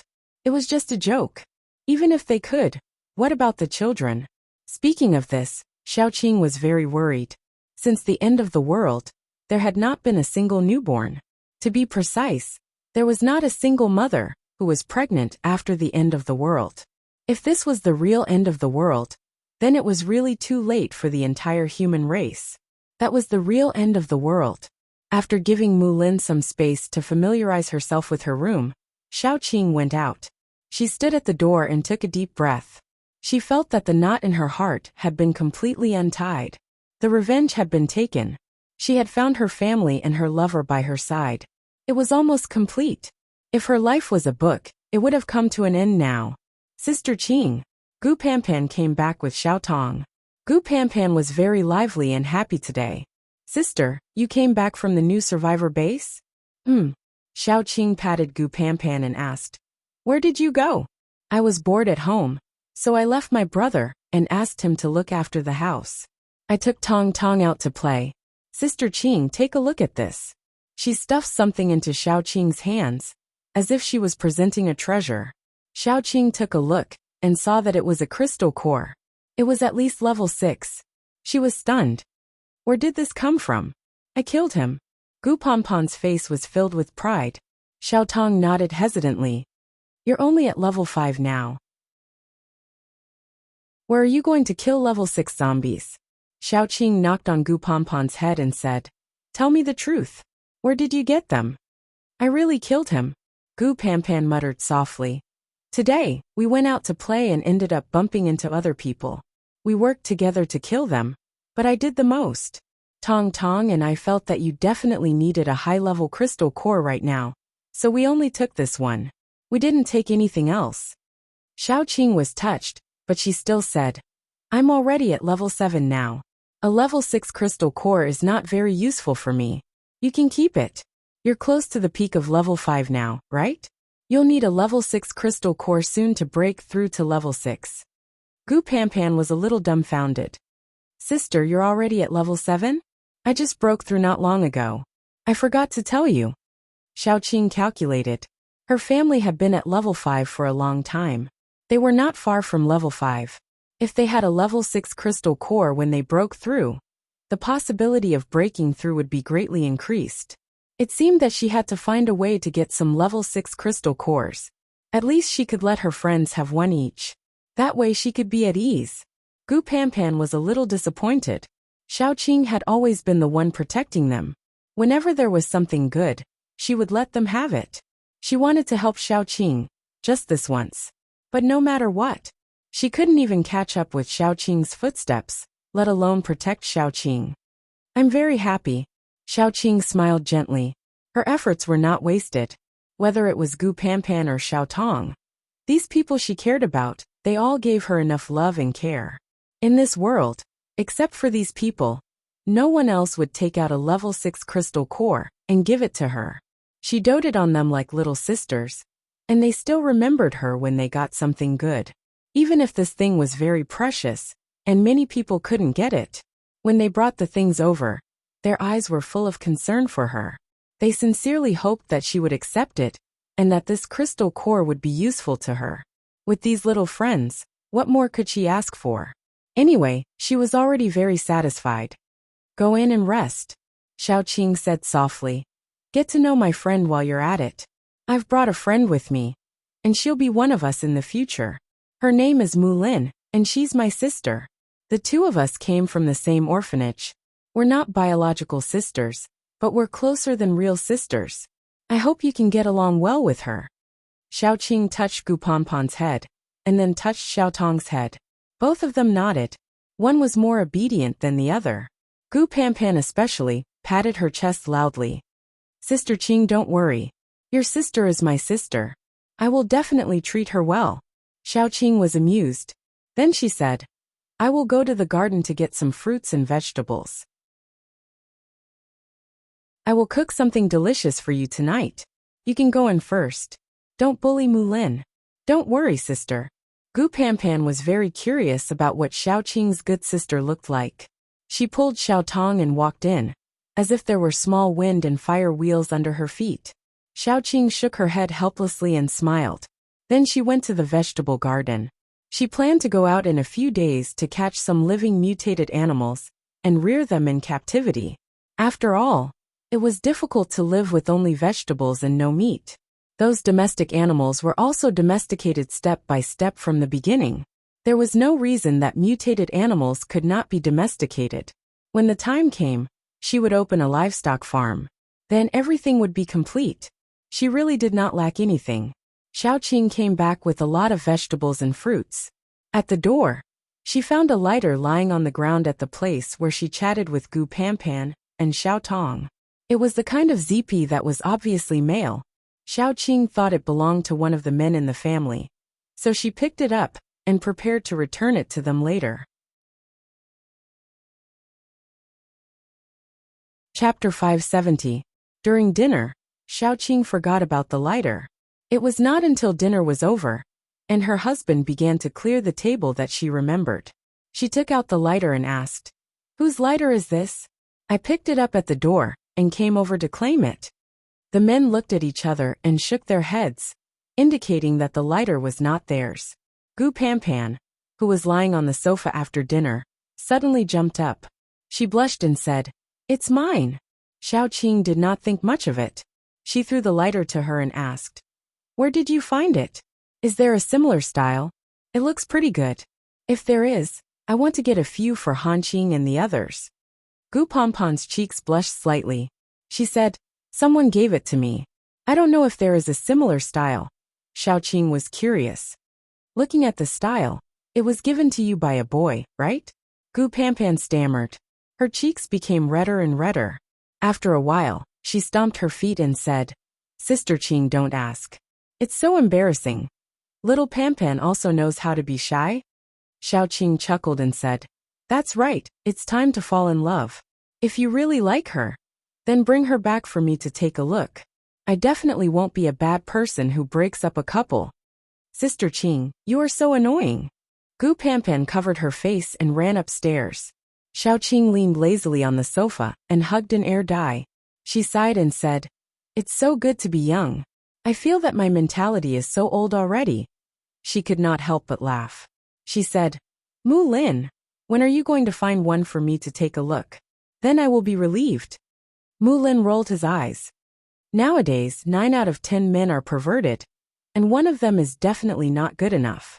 7 out of 9 perverts are trash, and the rest either don't have the guts or don't have the ability. I'm not interested. Xiaoqing hugged her left and right, and then Yan Hanqing cut some fruits for her.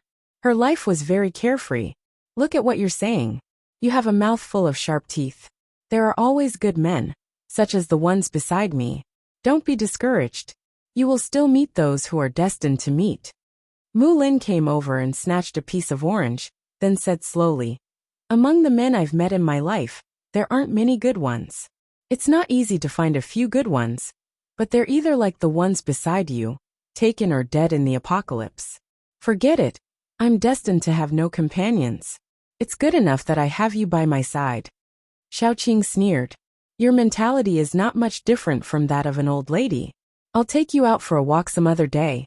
If we don't need to go to one place, we can go to a few more places. We can always meet a few suitable ones. Take your time to choose. If we really can't find one, we can bring a few more back."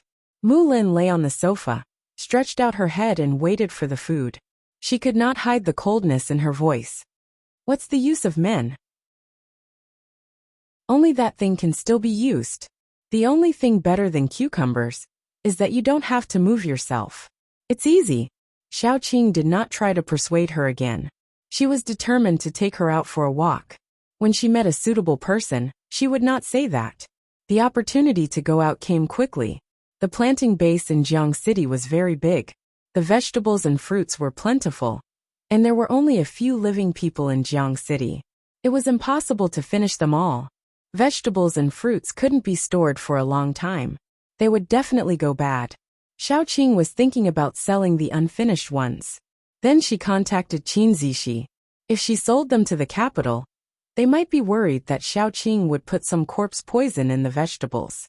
If she sold them to Qin Zishi, there was no need to worry. Chapter 571. The Qin family had a lot of troops under their command, so they could consume a lot of fruits and vegetables. Tang Tianda had already contacted her in advance. Hope Survivor Base had just been established, and there were many things waiting to be done. especially fresh fruits and vegetables. They were in short supply. The Tang family's father and son trusted Xiaoqing a lot.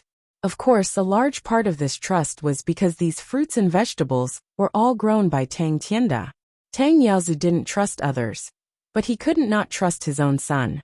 Xiaoqing used a lot of fruits and vegetables to exchange for a lot of nuclei. She sold them at a very low price. It wasn't as simple as a friendship price. It was like a clearance sale. After all, she didn't want to sell them professionally. It was just that she was too excited at that time and planted a lot. Now that she couldn't finish them, she sold them. The price was about the same as a half-buy half-free. The low-level nuclei were all hoarded by Xiaoqing and given to Yingyi. The high-level nuclei were given to her friends out of kindness. She tried to get everyone to carry a bag of high-level nuclei. In case something happened, they would be able to back them up on the spot. There was a room in Xiaoqing's residence that looked like a warehouse. It was filled with crystallic nuclei, ranging from level 1 to level 5. Basically, whoever needed them would go directly to the room to get them. If the nuclei in the room weren't enough, then they would tell Xiaoqing, and Xiaoqing would go out to hunt. She had always been a person who treated her enemies coldly, but treated her own people well. This was also why so many people were willing to break away from the whole world for her. For example, Gu Panpan and the others were willing to leave the normal human society and live in a city full of zombies for her. There were too many fruits and vegetables, and they had to be transported to 2 survivor bases. Xiaoqing prepared to go out personally. Yan Hanqing took Gu Panpan, Gu Chuan, and Tang Tianda to Hope Survivor Base to send them off. Xiaoqing took Dai Yin Chiyue and Mu Lin to Jingdu. Xiao Tong was left to look after the house and the children. The 3 SUVs were filled to the brim. In order to prevent the food from spoiling too early, Gu Chuan had frozen all the vegetables and fruits that were not afraid of freezing. It was like a natural refrigerator. In a short period of time, the ice would not melt, and the food would not spoil. Once they reached the place, the food would be eaten quickly. Naturally, there was no need to worry about spoilage. After the motorcade left, Xiaoqing said to Mu Lin, "Look at more men when you're out. Even if you don't like any of them, there's no harm in looking at them more. If you do like any of them, just tell me. It's best if they submit to you. But it's also fine if they don't. We can directly bring them back." Xiaoqing was very domineering. Jiang City is very big. Even if you bring back a company, we can still afford to raise them. When the time comes, we'll let the obedient ones go. Anyway, there are zombies everywhere. They won't dare to run out of the city. If they don't listen to us, we'll tie them up and wait until they're obedient. The corner of Mu Lin's mouth twitched, and then he said, "My sister, can you stop thinking about finding me a man all day long? You might as well find me some suitable props, so that I can entertain myself." Xiaoqing immediately chose to ignore his thoughts, and then she began to change the topic. "Let me tell you, there's a donkey barbecue shop in Jingdu. The taste is very good, but the price is a bit expensive. After we send the food, I'll take you around Jingdu to look for delicious and fun things. How about it? Don't mention men. Everything can be discussed. You're making me hungry." Mu Lin touched his belly and then stretched out his fingers. "I want to eat 3. 30 is not a problem." Xiaoqing successfully changed the topic, and then she said to Mu Lin, "There's a shop whose tofu pudding is also excellent. It's just that the owner of this shop has a very strong taste. He actually likes savory tofu pudding. It's simply heresy. Can savory tofu pudding be eaten? Can it be eaten? No. Only sweet tofu pudding is the truth." Mu Lin was speechless. She suddenly felt that after being separated for so long, she could no longer keep up with Xiaoqing's brain circuit. Who taught her to be such a weirdo? The Xiaoqing in the past was not so funny. Savory tofu pudding is as terrible as meat dumplings, Xiaoqing concluded. But that's not the point. The point is that the owner's tofu pudding is really delicious. Mu Lin was expressionless. She suddenly wanted to sit in another car. The Xiaoqing in the past was simply the current Gu Chuan. If you didn't take the initiative to ask her, she wouldn't even speak. After not seeing her for more than a year, she had become a chatterbox. The apocalypse was really scary. When it was noon, they stopped on time, set up camp, and prepared to eat. Regardless of whether Mulin was on a mission with others or traveling together, he had never eaten so punctually. In the apocalypse, there were dangers everywhere. Who would eat on time? Most of them walked until they reached a safe place. After confirming that there was no danger around, everyone was divided into two groups. One group was responsible for eating, while the other group was responsible for guarding and patrolling. When the first group finished eating, the patrolling group would come to eat. When they were eating, they were very nervous. They were afraid that zombies, mutated animals, and even mutated plants would jump out and kill them. Who would be like Xiaoqing and the others? Once they saw the time, they didn't care about where they were, and immediately stopped to set up camp and prepare to eat. And there wasn't even a patrolling group. Some were responsible for collecting firewood, some were responsible for cooking, and some were responsible for sitting and waiting to eat. For example, Mulin. Since the apocalypse, it was the first time that she had experienced such a leisurely life in the wild. Xiaoqing was cutting vegetables beside her, and then said to her, "Compared to the base, it's actually more interesting outside. In the base, you can only eat the common vegetables, fruits, and dried meat. But in the wild, there are ingredients everywhere. All kinds of wild vegetables and animals. You can eat whatever you want. Do you feel like camping?" Mulin was speechless. Sure enough, as long as one had the strength, one could live well anywhere. One didn't have to care about the environment. People like Xiaoqing could live like fish in water, even in the apocalypse. But what he said was really asking for a beating. How could someone like her, who had lived a tight life for a whole year, endure this? Mulin was expressionless. She thought angrily, and then raised her hand. "Can we have barbecue for lunch? Like the one you barbecued last time. Put more cumin." If they wanted to be corrupt, they should be corrupt together. Chapter 572. Mulin hadn't been so happy for a long time. Her whole life after the apocalypse was oppressive and painful. In addition to struggling to survive and facing those conspiracies, she missed Xiaoqing. Only now did she feel relaxed. According to the map, there is a base in front. Let's rest here tonight.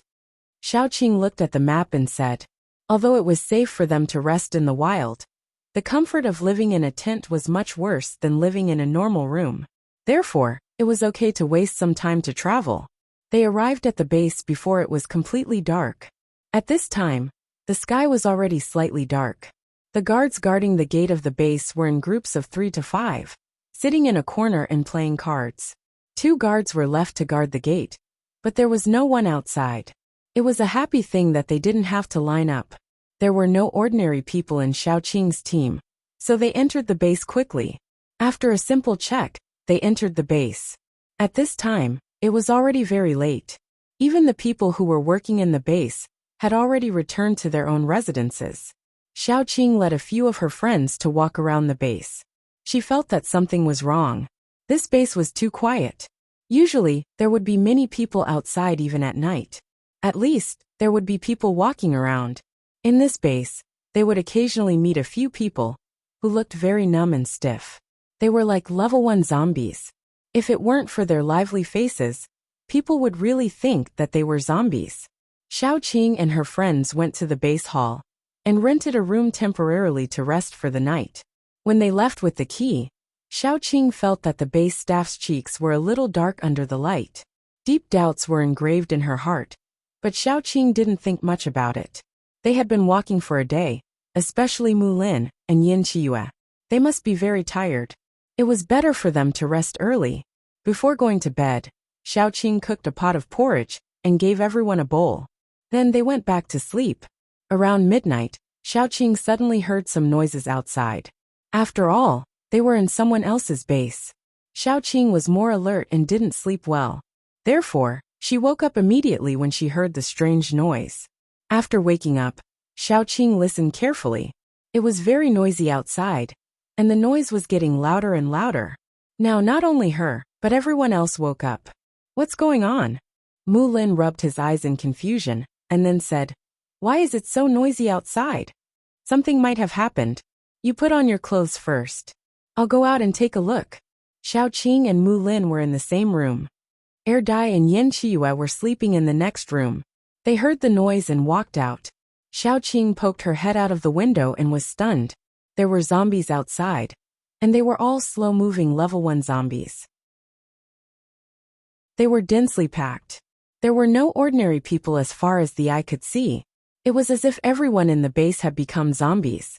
However, when they entered the base last night, they saw many ordinary people. It was only one night. How did it suddenly become like this? Xiao Qing wasn't the only one who was stunned. Yin Chiyue and the others who had put on their clothes and came over. Everyone was stunned. How did it suddenly become like this? Mulin was stunned. Xiao Qing calmed down instantly. You all stay in the room. Don't go out. I'll go out and take a look. Chapter 573. Be careful. Mulin knew that she was not afraid of zombies, so he quickly reminded her. Xiao Qing did not open the door, but went out through the window. After going out, she found that there were more zombies outside than in the room. These zombies looked like the first-level zombies that had just mutated at the beginning of the apocalypse. They were especially fragile, with stiff limbs and badly rotten bodies. But how could there be so many first-level zombies suddenly? First-level zombies were rare in the apocalypse, because most of the zombies had evolved for a year, and were at least second-level or third-level. In other words, these zombies should have just mutated tonight. It was very likely that all the ordinary people in the base had become zombies. Then where was the source? Xiao Qing walked through the zombie crowd. Even if all the ordinary people in the base had become zombies, there were still paranormals. Paranormals could not be infected. Where were the paranormals in the base? Soon, Xiao Qing found a living person. The man was hiding in the guard room at the entrance of the base. He was leaning against the window, trembling and looking out. Xiao Qing suddenly appeared in front of him, which scared him so much that he almost screamed. Fortunately, he knew that he should not attract zombies, so he covered his mouth tightly. His eyes were wide open because of fear. Open the door. Xiao Qing knocked on the window and said. The man was so scared that he kept shaking his head. He did not dare to open the door. What if the zombies also rushed in? What should he do? His superpower was very useless, and his level was very low. He only got the job of a guard by relying on his connections. He did not expect that such a thing would happen tonight, when it was his turn to be on guard duty. He saw with his own eyes that his companion, who went out to the toilet, was surrounded by zombies and gnawed into bones. Now, he was completely scared out of his wits. It would be strange if he dared to open the door. Xiao Qing said faintly, either you open the door, or I break it. You choose. The man looked sad and finally opened the door. After all, if the door was opened, it could be closed. If the door was broken, the zombies would really be unhindered. He quickly opened the door and said, quickly, quickly, quickly, come in. Xiao Qing walked in, and he immediately closed the door. He leaned against the door and slowly slid down. His forehead was covered in sweat. What happened? Xiao Qing kicked him and said, get up and tell me why there are so many zombies in the base all of a sudden. I don't know. The man was about to cry. He stammered. I found that those zombies were familiar. They were all ordinary people in the base. But I don't know why they suddenly became like this. There were no signs before this. Xiao Qing frowned and said, it's impossible for everyone to become zombies overnight without any reason. What about the paranormals in the base? Previously, there were paranormals in the base who found a large greenhouse. There were vegetables and fruits in it. They grew very messy. It should be the seeds of the ripe fruits and vegetables that grew after Doomsday. There were many kinds of vegetables and fruits that we don't have in the base. Moreover, the greenhouse was in a town where there were many zombies. So the base's leader sent a mercenary group there, but they haven't returned yet. Speaking up to this point, his expression was particularly miserable. Who would have thought that such a thing would happen right after they left? We can rule out the possibility that zombies entered the base and infected everyone.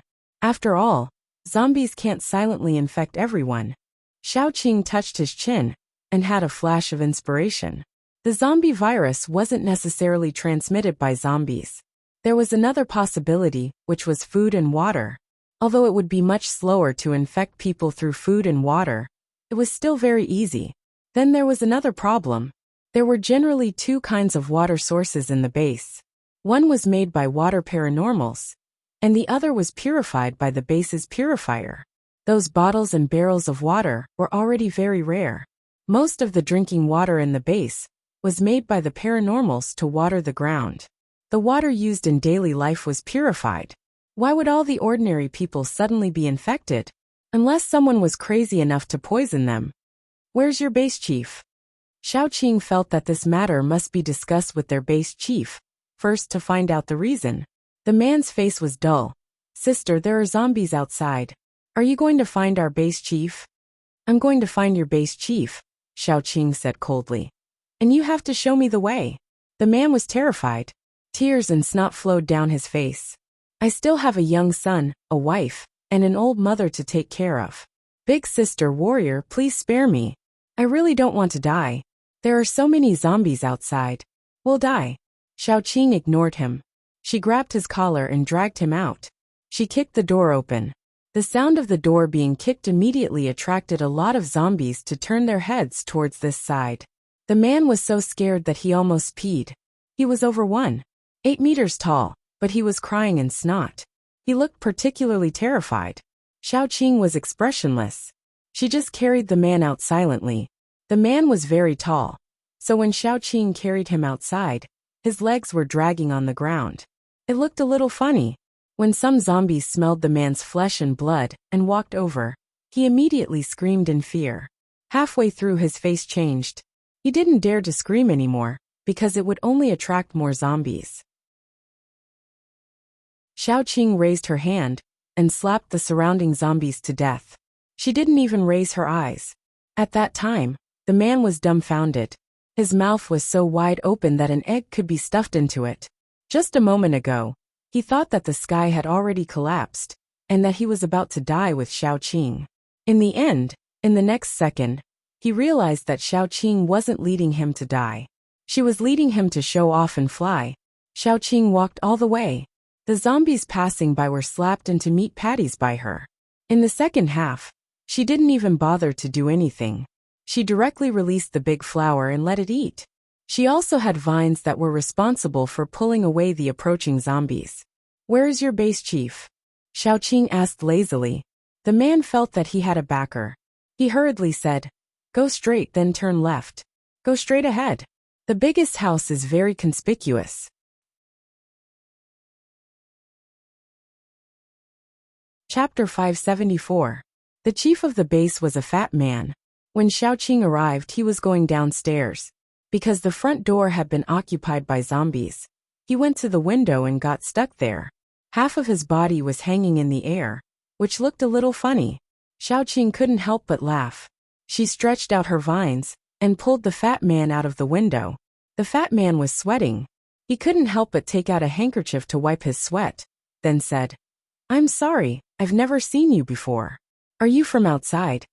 Xiaoqing nodded, then asked, What's the situation now? Do you know anything about it? The chief shook his head, then said, There was no warning. I was also shocked. The most important thing now is to summon all the superpowered people and control the situation. Speaking of this, the fat on his face couldn't help twitching. Obviously, he was distressed. Even if the situation was controlled and all the zombies were eliminated, the base could be considered as useless. Although ordinary people didn't have any abilities, they were an indispensable part of a base. Superpowered people were responsible for maintaining the safety of the base, or going out to look for supplies, and other work that required strength. Some of the daily and complicated work was done by ordinary people. This included planting, construction, and even many researchers were ordinary people. The number of ordinary people was far greater than the number of superpowered people. If all the ordinary people turned into zombies, even if the zombies were eliminated, no one would be able to do the daily work. Their base could be considered as useless. It would be too difficult to start anew. It was estimated that they could only merge with other bases. Xiaoqing nodded, then said, First, summon all the superpowered people. Most of the superpowered people in the base had gone out. So when the outside was in chaos, All of them hid and didn't dare to go out. They quietly waited for the news. As soon as the fat chief shouted on the radio, they breathed a sigh of relief and hurriedly gathered. The zombies outside were actually not high level. They could even be said to be pathetically low. If they encountered such a group of zombies in normal times, they wouldn't be afraid. However, this group of zombies were all people they were familiar with, and all of them had turned into zombies overnight. It was too strange, so they were panicking. The base chief sent out a group of people to clean up the zombies, while the others began to investigate the source of the zombies. When Xiaoqing was walking around, she realized that the zombies were evolving very quickly. It had only been half an hour since she woke up, and some zombies had already evolved to level 2. Although level 2 was still very low, if they could maintain this rate of evolution, it would be a little scary. When all the zombies were cleared and all the corpses were piled up in the square, the paranormals were in low spirits. All the corpses here were people they were familiar with. After the apocalypse, they had been together for a year, and it was easy for them to develop feelings for each other. Some of them were even their relatives and friends, but now they had all become corpses. They didn't even find the source of their zombies. Overnight, these people turned into monsters for no reason. Xiaoqing was very calm. After all, she had nothing to do with these people. Immediately Xiaoqing said, "I think the problem may be in the water or the food. Can you take out the water and food you have today to check?" The fat chief frowned, then said, "Whether it's the water or the food, we have been eating for so long. There shouldn't be any problem." Chapter 575. At the end of his sentence, he suddenly realized that the past 2 days were indeed different.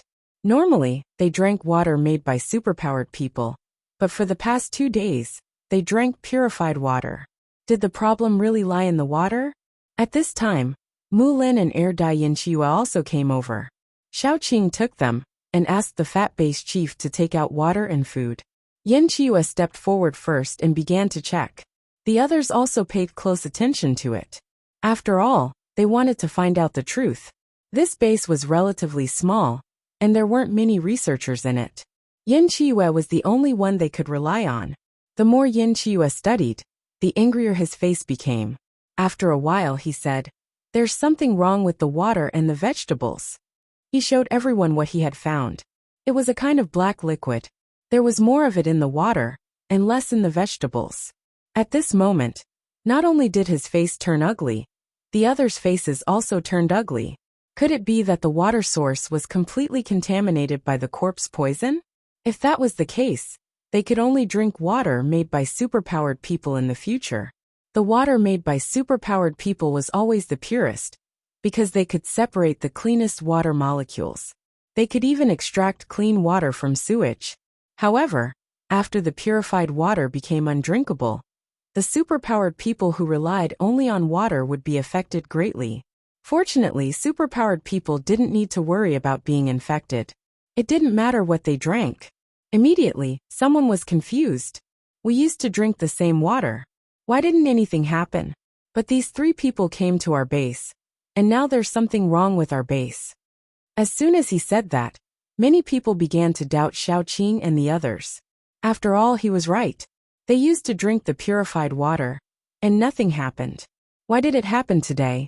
Xiaoqing glanced at them coldly, then said, "Idiots. I don't have any reason to attack your base, because even if all the ordinary people and superpowered people in your base work together, they can't cause any harm to me." When she said that, these people thought that she was being pretentious. Immediately, there were people below who laughed. They were probably laughing at her for overestimating herself. Even if she was pretentious, she should be more reliable.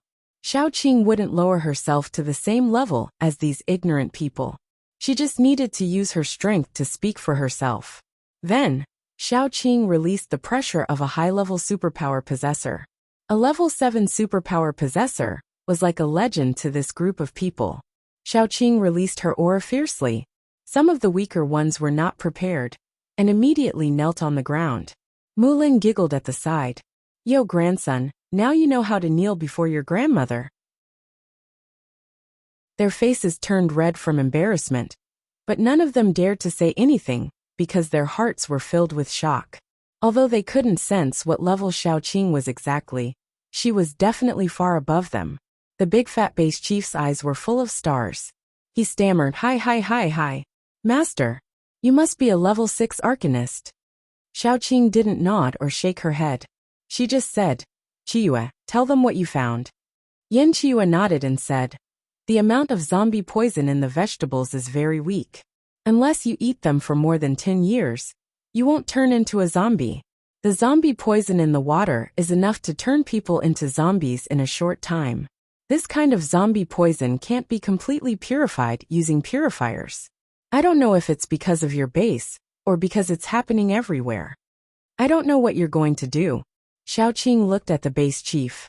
He hesitated for a moment and said, when the superpower possessors who went out come back, we'll leave this base. Right now, we're preparing to find a large base to settle down in. If that's the case, you can tell the passing bases to check their own water sources and food. Don't let the other bases repeat the tragedy of this base. Xiaoqing looked at the sky. It was almost dawn. The wilderness was actually the most dangerous at this time. Of course, that was for other people. For Xiaoqing and the others, there was no difference between day and night. We'll leave first. Xiaoqing said goodbye on the spot. The fat base chief was reluctant to part with them. In the end, he sent Xiaoqing and the others away. The atmosphere between Xiaoqing and the others was very gloomy. Xiaoqing said calmly, in the next few days, we have to speed up and try to reach Jingdu as soon as possible. We have to tell the people in power in Jingdu about this. If the environment continues to deteriorate, it will be too dangerous. Especially those ordinary people. Even if they live in the base, they can easily turn into zombies. Although it was said that after a year of the apocalypse, many ordinary people had died. However, the number of ordinary people was still much more than the superpower possessors. If all the ordinary people died, then the entire population of the Celestial Empire would instantly drop by 90%. What a frightening ratio. According to this situation, the future world would really only have superpower possessors because of natural selection. This was not what Xiaoqing wanted to see. Maybe it's not as bad as we think. Maybe the water source of this base has been contaminated. Yin Chiyue comforted her softly. Xiaoqing responded, but the worry in her heart grew stronger. She always felt that things were not so simple. At least, it was not as simple as it seemed on the surface. After all, as those people said, they had used the purified water source before. But there was no problem in the base. Why would there be a problem today? There were only two possibilities. Either someone really poisoned the water source, or the water source was contaminated recently. If it was the latter, it could really prove that the environment was slowly deteriorating. Xiaoqing looked at the sky. Her face was expressionless, but there was a faint sadness in her heart. It was probably nature's revenge for the destruction of nature by mankind. Therefore, when the apocalypse came, everything that mankind had done to nature was multiplied by nature. No wonder there was such a saying. Karma, good and evil retribution. It was not that there was no retribution, but that the time had not yet come. Mankind had finally tasted the bitter fruit that they had planted.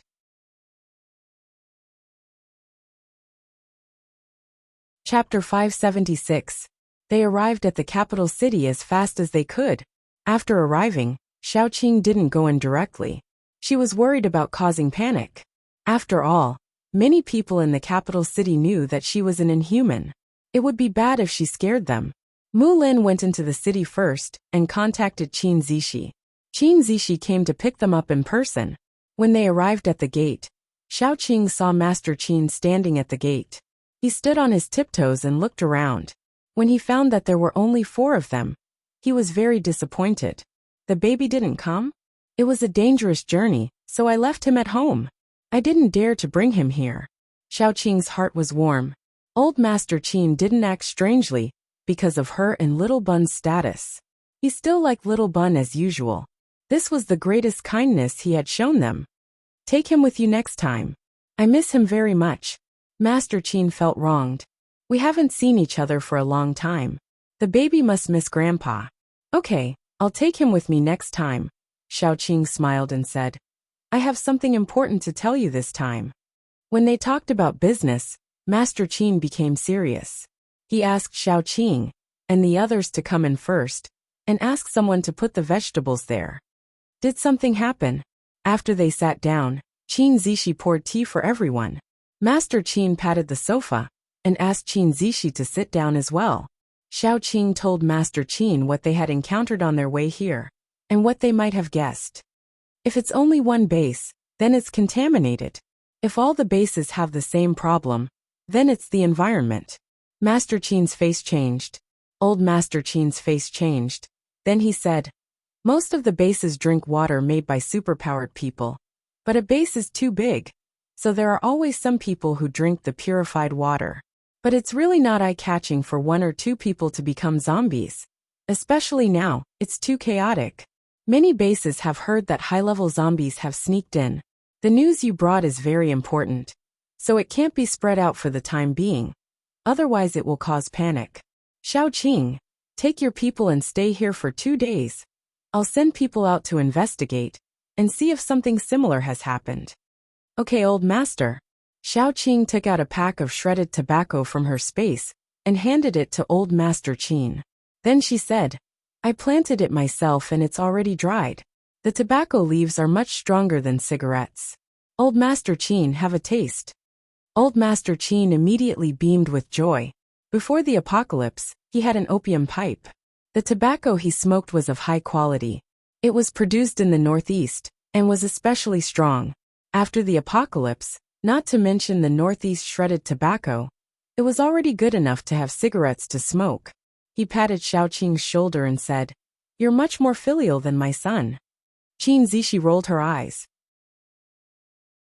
If my father is a bastard, then what are you? Little brat, go away. Old Master Qin glared at Qin Zishi and sighed.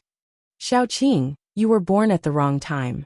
If you were a little older and my son wasn't married, I would have match-made the two of you. If you were younger, you could have married my grandson. He sighed. I've always wanted a daughter.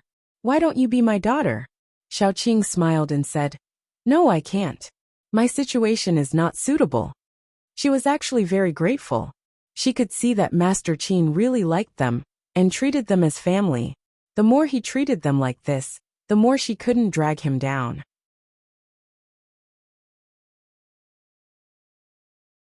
Chapter 577. Her identity was too sensitive. Once it was discovered, the entire Qin family would be implicated. After all, humans believed that those who were not of their kind must have a different heart. She was indeed a zombie. She could live away from the crowd, but the Qin family couldn't. Once outsiders found out about her relationship with the Qin family, they would definitely use this to attack them. Old Master Qin said very seriously, Girl, what's wrong with your situation? Just because you're a zombie? Who wants to be a zombie? Just because you can't choose to be a zombie, you must be a bad person? You have your own thoughts, your own consciousness, and you can distinguish between good and evil. You're better than most ordinary people. What's wrong with you? If you don't like me, just say it. I'm about to die anyway. It's normal for people to dislike me. You know that's not what I meant, Xiaoqing said helplessly. She didn't want to bring trouble to the Qin family. Old Master Qin sighed and patted Xiaoqing's head. Silly girl, it's my privilege to have a daughter like you, do you know that? Actually, I should have a daughter too, but it was a mess at that time. My youngest daughter died with her mother before she was born. If she could be born, she would be about the same age as you. Xiaoqing smiled helplessly. You're playing the emotional card. I'll accept you as my godfather. Please don't dislike me in the future. I definitely won't dislike you. I even got a grandson for free. Old Master Qin couldn't stop smiling. Qin Zishi was dumbfounded. After a while she said, I got an aunt out of nowhere. Good nephew. Aunt will treat you to candy. Xiaoqing really took out a fruit candy and stuffed it into his mouth. Qin Zishi looked helpless. Old Master Qin made the ceremony very formal. After paying respects to heaven, earth, people, king, parents, and teachers, they offered incense and tea. Only then did they really become godfathers. Old Master Qin was smiling happily the entire time. He held Xiaoqing's hand and was full of joy. He couldn't wait to tell everyone he met that this was his daughter. Let's catch up with my bastard son and daughter-in-law tonight. Let's have a good meal as a family. Old Master Qin patted Xiaoqing's hand and said happily. Xiaoqing took this opportunity to calmly introduce the people around her to Old Master Qin. At that time, Old Master Qin was dumbfounded. He had just gained a goddaughter and 2 godsons-in-law. Moreover, according to his goddaughter, there was another godson-in-law who hadn't come yet. After a long while, the old man finally said, "My daughter is capable. To be able to make so many men willingly follow her. Wasn't that also a kind of ability? Moreover, these men were all very outstanding. None of them were bad. She didn't suffer a loss at all. The old man got over it in a matter of minutes. What era was this? It was the end of the world. It was already so chaotic. Why would he still consider how many men she had? What did it have to do with him that she was leading a good life, and that there was no fire in her backyard? Most importantly, this was his daughter. His daughter was outstanding and capable. It was natural for her to find a few men. It was fine as long as his daughter was happy. Old Master Qin had just gotten a daughter. Now that he looked at Xiaoqing, no matter how he looked at her, everything she did was right, and everything she did was good. Xiaoqing couldn't help but sweat. It was a miracle that Qin Zishi wasn't spoiled rotten. Old Master Qin was spoiling her to the heavens. After the official business and private matters were settled, Xiaoqing prepared to fulfill her promise and take Mu Lin out for a walk. Old Master Qin was very reluctant. After all, this was his daughter who he had just acknowledged. It was the most passionate time for their relationship. However, he couldn't stop his daughter from taking her friends out to play. Hence, Old Master Qin instructed Qin Zishi seriously. Take your aunt out to play. Don't let anyone bully your aunt. If anything happens, don't hesitate. Just beat them up. I'll hold the sky up even if it collapses. Qin Zishi, QQ biased. He had been beaten up since he was young. Now that he was with Xiaoqing, he was spoiled to the heavens. How biased was she? In other families, daughters were treasures and sons were weeds. In this family, daughters were treasures and sons and grandsons were weeds. However, Qin Zishi didn't feel that it was unfair at all. He liked Xiaoqing very much too. He was very happy that he could become a legitimate family with Xiaoqing. If Xiaoqing became his sister instead of his aunt, it would be even better. Did anything big happen in the capital these days? Xiaoqing asked casually as they walked out. Qin Zishi thought for a moment and said, "Nothing big happened. It's still the same as before. If you want to talk about big things, it's probably that 2 big factories have just been built. One is dedicated to producing some daily necessities, and the other is a military factory. However, the capital's territory isn't good. In terms of food production, it's a lot worse. It's even a bit of a problem for self-sufficiency. A while ago, they opened a planting base not far from the capital. It's still an experimental field now. If it succeeds, the capital can truly become self-sufficient. Since the end of the world, human beings have been slowly getting on the right track. When the environment doesn't adapt to us, we can only adapt to the environment. Human beings have a strong ability to adapt to the environment. As long as there are no more changes, things will stabilize soon." Xiaoqing said so, but the worry in her heart didn't lessen at all, because the changes had already happened, and they couldn't find the source. If it was man-made, it would be fine. If it was man-made, it would be easier to solve. However, if the environment was really changing, then human beings would have to adapt to it again. Now that the water source was infected, would the air be infected, the land would be infected, and even the light would be harmful to human beings? If it went on like this, sooner or later, human beings would be extinct. The only people left on this planet would probably be zombies, and a small number of people with superpowers. In the end, there would be no food, no water source to survive, and no companions. The superpowered people who could survive would choose to end their own lives. Thinking about it this way, zombies would be the ones who evolved according to the environment, and superpowered people would be the ones who would be eliminated. Taking a deep breath, Xiaoqing threw these horrible thoughts to the back of her mind. She said seriously, When I was in the capital, I had already eaten all over the capital. I remember clearly which restaurant made the best food, and which snacks were the most special. Today, I'll take you to eat all over the capital. After a while, she didn't know if there would be such peace like today. Chapter 578. There were many craftsmen in Jingdu who had fled from the disaster and settled down in Jingdu. Many things that couldn't be seen in the outside world after the apocalypse could still be found here. For example, some snacks. Although there were fewer shops than before the apocalypse, it was more than enough to satisfy them. In the end, they came back with their hands on the wall. They were so full that their stomachs were protruding. Xiaoqing was better. She just found something she liked to eat, so she added some special ingredients and ate a little. After eating, she walked around and led Mulin. After walking around, they went back.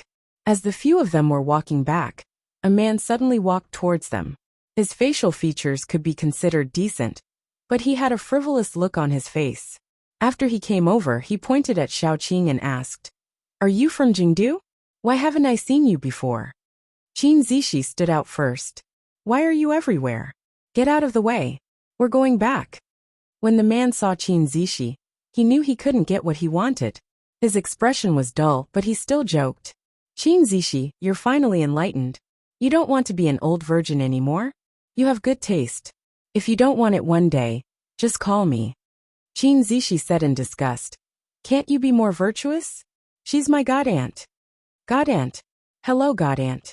He deliberately emphasized the pronunciation of the first word, and his expression was as wretched as it could get. Qin Zishi was so angry that his face turned pale. He wanted to put a sack on him and beat him up. Xiaoqing asked, "Who's this guy? Why haven't I seen him before?" "He's from a senior in the base. There was a mess during the apocalypse, and he couldn't find his son. The senior thought his son was dead. He didn't expect this guy to be so lucky and find his son himself." Qin Zishi sneered and said, "Before the apocalypse, he was a playboy. After the apocalypse, he lost his temper. But a dog can't change its habit. He came back after a few days." "Who are you talking about?" The man's eyes widened. He and Qin Zishi had always been at odds, because his family always used Qin Zishi to educate him. This was the case before and after the apocalypse. To him, Qin Zishi was someone else's child. At first, he just wanted to strike up a conversation with Xiaoqing, because she was pretty. Although he was a playboy, he had never forced anyone to do anything to him before the apocalypse. Even after the apocalypse, he had never forced anyone to do anything to him. It could only be said that although he was a dandy, he did not have a bad conscience. It was only when she saw Qin Zishi that she could not help but mock her a little. Xiaoqing had also noticed this point. Otherwise, she would have sent him on a day trip to the underworld. He wouldn't have had the chance to run his mouth here.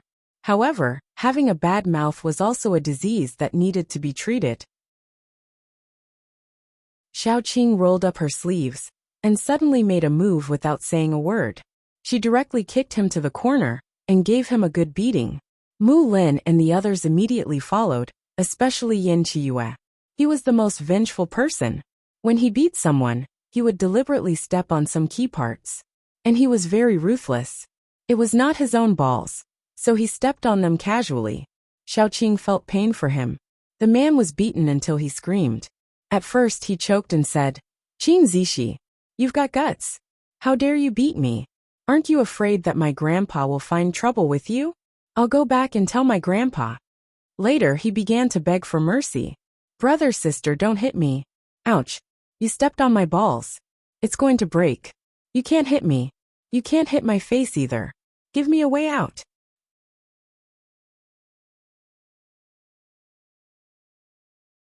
Chapter 579. Xiaoqing was satisfied with the beating and rubbed her fists. She looked down and saw that the man was huddled in the corner, trembling like a pitiful boy who had been gang raped. She sneered and said, "I'll teach you a lesson. Next time, when you tease someone, you should look carefully. What kind of temper do you have? Do you have the advantage in numbers? If it were someone with a bad temper, they would have cut off your thing long ago." He didn't dare to talk nonsense anymore. He curled up in the corner, looking as pitiful as he could be. Xiaoqing kicked him twice, but he didn't dare to make a sound. He held it in as tears streamed down his face. Xiaoqing couldn't be bothered to lower herself to his level, so she left with her men. The scene was really like a group of hooligans gang raping a virgin girl, and then leaving her in a mess, crying in the corner. When they returned, old Master Qin was already calling for people to cook. He kept asking Xiaoqing, "What do you like to eat? Is there anything you don't eat? Don't be shy. After all, it's your home." Xiaoqing really treated this place as her home. She named 2 dishes and said, "You know my situation. I definitely can't eat much." Old Master Qin's heart ached. He pulled Xiaoqing and said, "I know you two have suffered a lot. In the future, don't be afraid of anything. Even if the sky falls, I'll hold it up. Although I don't have many years left to live, my bones are still strong. Even if the sky falls, I won't break." "What are you talking about? Your body is in good condition. You'll definitely live a long life." Xiaoqing frowned and calculated. If a superpowered person's body was in good condition, their lifespan would definitely be extended. Old Master Qin was now in his 60s. At most, he could be considered middle-aged. She thought of some ways to increase old Master Qin's strength. Of course, she had to side with her own people. Old Master Qin kept pulling Xiaoqing to the sofa to talk. Xiaoqing told old Master Qin about the man she met today. After all, he sounded like he had a good family background. Although she wasn't afraid, it was still troublesome. She should let old Master Qin be mentally prepared. Old Master Qin was so angry that he jumped up and shouted, "Don't stop me. I'm going to break that brat's legs. How dare he tease my daughter?" Moreover, it took several people working together to hold him back. Old Master Qin had a bad temper. Although he was persuaded, he would definitely hold a grudge. In the future, that brat would definitely suffer. Xiaoqing helplessly smiled bitterly, but her heart was very warm. Since she was a child, she had never felt the feeling of her family standing up for her. When she was bullied and got into fights at school, or when she attended parent-teacher conferences, she always hoped that her parents would stand up for her. More than 20 years had passed, and this thought had long faded.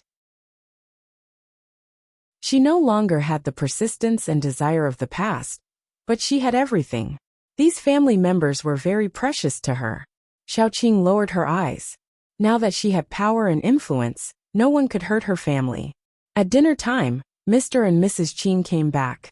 No one knew whether they were satisfied with old Master Qin's decision or not, but at least their attitude towards Xiaoqing was good.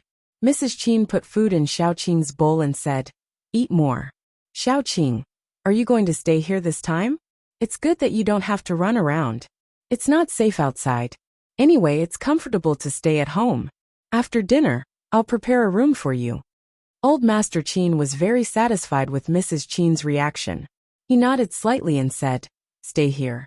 Don't worry, no one will dare to say anything." Xiaoqing shook her head and said, "My friend built a base in the south. I'm living in that base now. The land there is very spacious, and I built a vegetable farm there. Next, I'm preparing to build a farm, so I can't leave. Our family can't support you and your mother. You're so tired all the time. Come home. Come home and stay." Old Master Qin had a fierce face. When he made a loving expression, it was a little stiff, but it was full of sincerity. Xiaoqing shook her head. "Godfather, no one knows what will happen in the future. I have to store some things so that I can rest assured. It's also a retreat route. If you manage it well, you'll have a place to stay in the future." Old Master Qin's heart ached, but he didn't emphasize it. He only said, "When you have time, bring the baby back to see me." Then he began to sigh. "I'm old. It's time for me to retire. I just want to see my grandson more." "Okay." Xiaoqing silently put food in old Master Qin's bowl. In the past, she probably built the farm on a whim. Now she was prepared to manage it well. Even if she didn't think for herself, she had to think for the Qin family. After the apocalypse, what they lacked most was fresh vegetables and fruits. They could never have enough of these things. After going back, she also planned to open a grain farm and fruit farm. Anyway, she had a little brother at home who specialized in this area. It would be a waste if she didn't use him. Tang Tianda, QAQ Father Qin, and Xiaoqing didn't have much affection. In fact, he was against this matter. After all, Xiaoqing's identity was too dangerous. If something happened in the future, Xiaoqing would become a reason for others to attack their family. However, when he looked at old Master Qin's white hair, he couldn't say no. He was stubborn, and had been in a cold war with Qin Zishi for many years. He really didn't let old Master Qin enjoy the joy of a family reunion. Old Master Qin was already at this age. It wasn't easy for him to find a suitable goddaughter. He really couldn't bear to ruin it. Father Qin was very helpless. After a long while he thought, as long as old Master Qin was happy, what was there to be afraid of even if something really happened? Their Qin family had never been afraid of anything. While they were enjoying themselves here, chaos broke out outside. It was noisy. Among the messy footsteps, there was a vigorous voice. That old bastard surnamed Qin, you've grown up. You know how to bully my grandson. How can you bully the young so smoothly? Get out of my way. If you stop me again, I'll shoot you. The guards couldn't stop them. In the end, a group of people arrived in front of Xiaoqing. The person in the lead looked about the same age as old Master Qin. Behind him, there was another person who looked very familiar to Xiaoqing. Oh, wasn't this the one who made her cry today? She must have called her parents. The old man walked over fiercely. He pointed at old Master Qin and scolded. Our two families didn't interfere with each other's business. We've been safe and sound for so many years. Qin, what do you mean by this? How dare your grandson beat my grandson up like this? How shameless.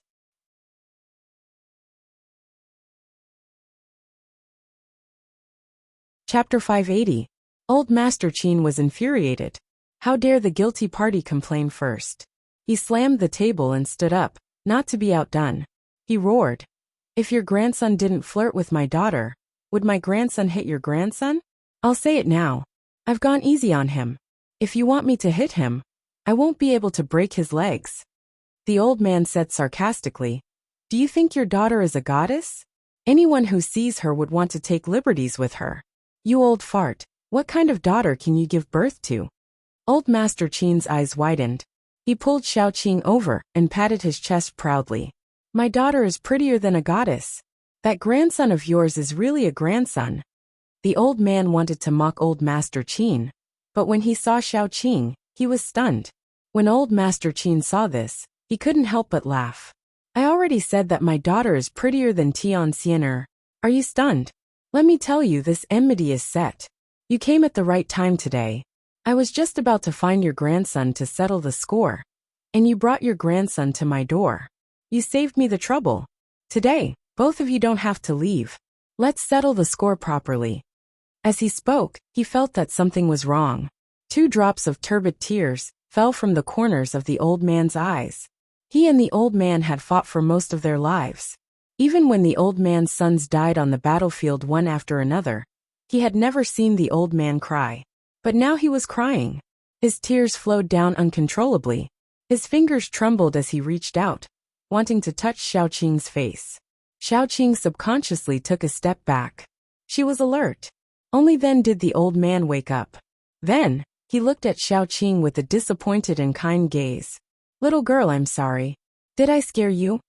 Xiaoqing shook her head. She felt that this old man was very strange. It was better to stay away from him. The old man seemed to have forgotten that he was here to denounce Xiaoqing. He kept looking at Xiaoqing with a very special gaze. Then he praised. Old Qin, how much virtue did you accumulate in your previous life to give birth to such a beautiful daughter? I did it. Old Master Qin snorted. Even if she's not my biological daughter, she still follows me. She wasn't his biological daughter. After tricking him into telling him what he wanted to know, the old man narrowed his eyes and asked like an old fox. Then where did you pick up such a good daughter? I also want to pick one up. Daughter, what's your name? How old are you this year? When is your birthday? Before he could finish, old Master Qin shielded Xiaoqing warily and said, even if he's an old cow eating young grass, he still needs some face. You old thing, move your eyes away. Don't even think about my daughter. The old man's face darkened. Just as he was about to defend himself, he heard old Master Qin say, your grandson teased my daughter. Grandpa, do you want to try? Your whole family is shameless. Only then did the old man remember what he was here for. He immediately brought his grandson over. The young man walked over obediently. Grandpa, do you believe me or him? Then the old man picked him up and gave him a beating. The belt and the boot were all used. The young man was beaten until he cried out in pain. It was obvious that the old man was really ruthless. He didn't intend to show any mercy at all. As he beat him, he muttered, "You've grown up and dare to tease anyone. How did you raise such a grandson?" "Oh, Grandpa, don't hit my face. And don't hit my butt. Oh my God, I don't dare. I really don't dare." The young man cried out. But he was tightly held and couldn't run away. He pulled a long face and tears came out. Wasn't this called the evils brought on by oneself the hardest to bear?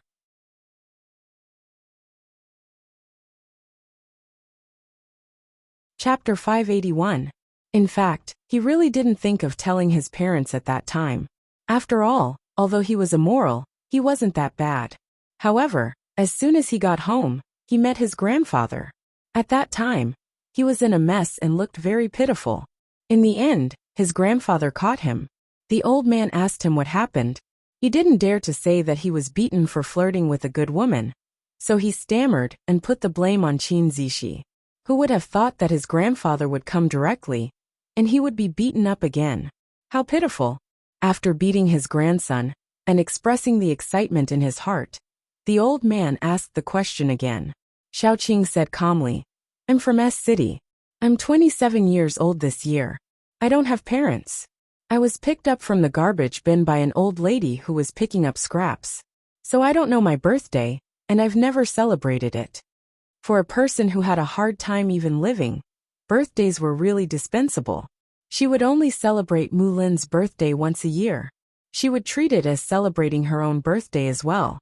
The old man held back his tears and said, "Child, now I suspect that you're my child. Because you look exactly like my wife, except for your eyes. And your eyes are like mine." "You're joking." Xiaoqing smiled and said softly, "Today was really a farce. I don't want to pursue what happened before. That's it. Godfather, I'm going to rest."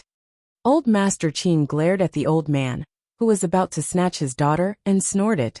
"You said she's yours, so she's yours? You want to snatch something good when you see it, even my daughter. Don't even think about it." The old man looked at Xiaoqing helplessly. In fact, he couldn't be sure. But Xiaoqing was too similar to his wife, and she was an orphan. He couldn't help but think of his lost daughter.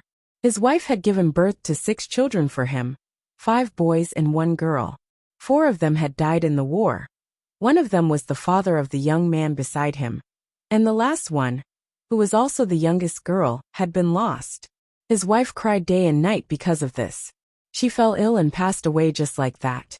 Before she left, she even held his hand and told him that no matter what, he had to find his daughter. The old man couldn't help but recall the first time he held his daughter. Her soft and small body was very delicate. He didn't dare to use any strength. His body was frozen in that position, afraid that he would accidentally hurt the delicate baby in his arms. His hands, which had held guns all his life, could not hold a small baby. His hands, which could be very steady when killing people, were trembling as if he had Parkinson's disease. He was so happy that he wanted to tell the whole world that he had a daughter. At that time, he even discussed with his wife what name they wanted their daughter to be named. He flipped through the dictionary and listed all the beautiful words: wisdom, beauty, softness, and immortality. His wife had said that she didn't want her daughter to be too intelligent, because wisdom was bound to hurt. She didn't want her daughter to be too beautiful, because beautiful women would have short lives. She didn't want her daughter to be too gentle, because with their tolerance, it was fine as long as his daughter was happy. In the end, they named their daughter Tan Xiao, and her nickname was Ping'an. They hoped that their daughter would be happy every day, that her smile would never disappear from the corners of her mouth, and that she would be safe and happy for the rest of her life. But he didn't expect that. It wasn't Ping but Ping. Ping as in duckweed. As long as there was a glimmer of hope, he wouldn't give up. When the old man left, he bent his back, which had never collapsed in his entire life, like the most ordinary old man. He bent his back, looking as though he had aged many years. Slowly he left the Qin family. When he left, Xiaoqing was actually standing by the window on the second floor, watching silently until the grandfather and granddaughter left the Qin family. Yan Qiyu walked over and whispered, "Do you believe it?" Xiaoqing didn't say anything. After a while she muttered, "The wind is blowing. It's a little cold." She had yearned for her family, but that was 20 years ago. She was leaning against the window, staring at a cream cake, while drooling silently. A little girl in a flowery dress was sitting in the shop, eating pudding, and then innocently asking her mother, "Is she a beggar?" Back then, she would fantasize that her mother would come looking for her, holding her in her arms with heartache, and calling her name. But later, day after day passed. In order to survive, she was covered in cuts and bruises. Bit by bit, she saw this world full of evil clearly. She no longer had such beautiful fantasies. More than 20 years later, she had already lost what she should have lost and possessed what she should have. But someone stood up and said that she could very well be her child. At this moment, Xiaoqing's heart didn't fluctuate much. She just leaned against the window, wearing Yan Qiyue's clothes, and quietly reminiscing about the past. Mu Lin stood to the side, feeling very conflicted. She didn't know how to persuade Xiaoqing. She didn't have much expectations for this late kinship, but she didn't know what Xiaoqing was thinking. After a long time, Xiaoqing asked her, "Do you still remember when we were adopted?" Yes. Mu Lin covered her mouth, holding back the urge to cry. Xiaoqing had been very beautiful since she was young. Even though long-term malnutrition made her look a little thin and weak, she was still the most beautiful among the group of children. Many people tried to adopt Xiaoqing. Every time, Xiaoqing would insist, "Can I take Mu Lin with me?" Mu Lin was the same. The two of them were like two little hedgehogs, spreading their hard thorns to the world, and leaving their soft abdomens to each other. Mu Lin had actually been adopted once because the aunt told her that if she followed her, there would be a lot of delicious food. She didn't want Xiaoqing to be beaten black and blue just to steal some food. She didn't want Xiaoqing to drool over those snacks. She followed the aunt because she wanted to get a lot of food. That way, the two of them wouldn't have to worry about winter anymore. When Xiaoqing sent her off, her gaze was very gentle. She whispered, "Qing, wait for me to bring back delicious food." Xiaoqing smiled and didn't say anything. She knew that Mu Lin would go to another city, which was very far away. About 2 weeks later, Mu Lin came back. She was dirty and looked very disheveled. She stood at the entrance of the orphanage, and was scolded for a long time by the aunt of the orphanage, because she sneaked back. But Mu Lin was very happy. She held a bunch of candies and said to Xiaoqing, "I won't leave alone. Look, I brought you something." At that time, Xiaoqing thought that Mu Lin didn't rely on her. They relied on each other.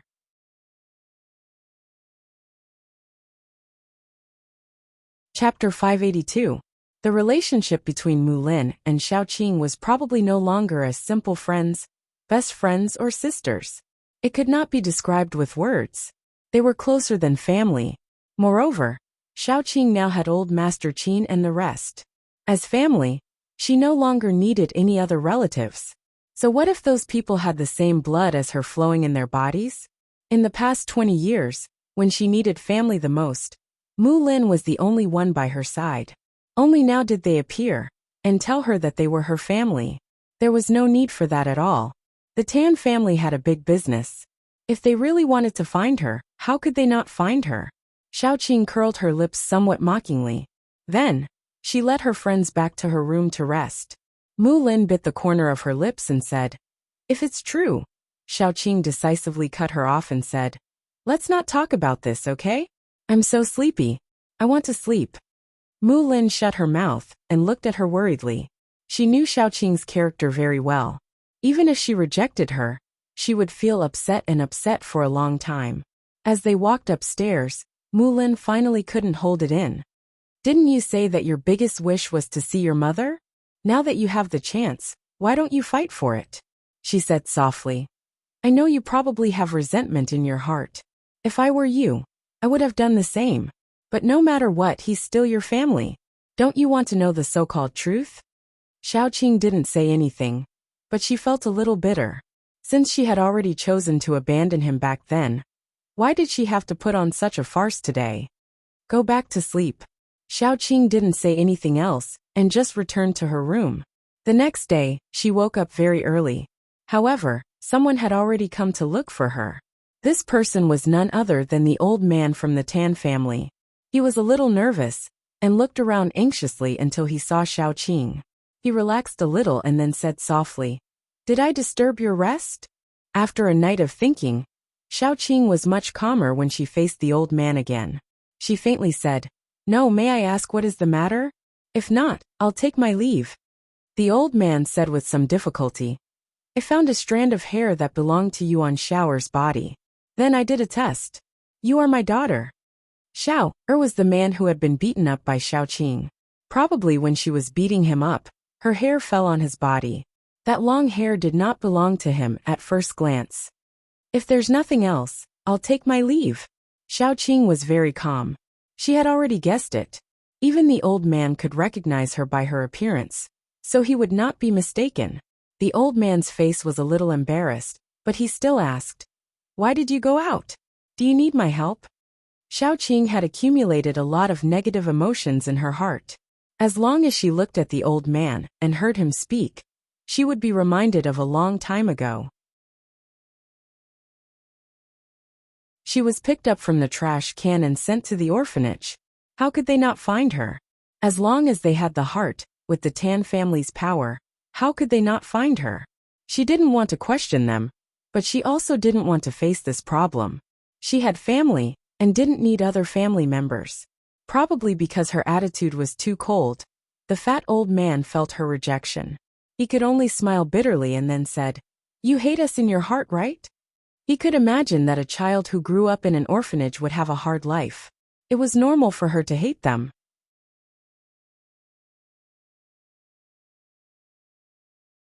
Chapter 583. He wasn't discouraged because of this. He only said slowly, "Are you willing to listen to me tell you a story?" Xiaoqing's foot, which had already stepped out, instantly froze. Although he said that he didn't care, he still cared. When she was young, she had also questioned why she was abandoned in her dreams. There were many abandoned children in the orphanage. They were all physically or mentally challenged. There were also some who were born with diseases, so they were abandoned by their families.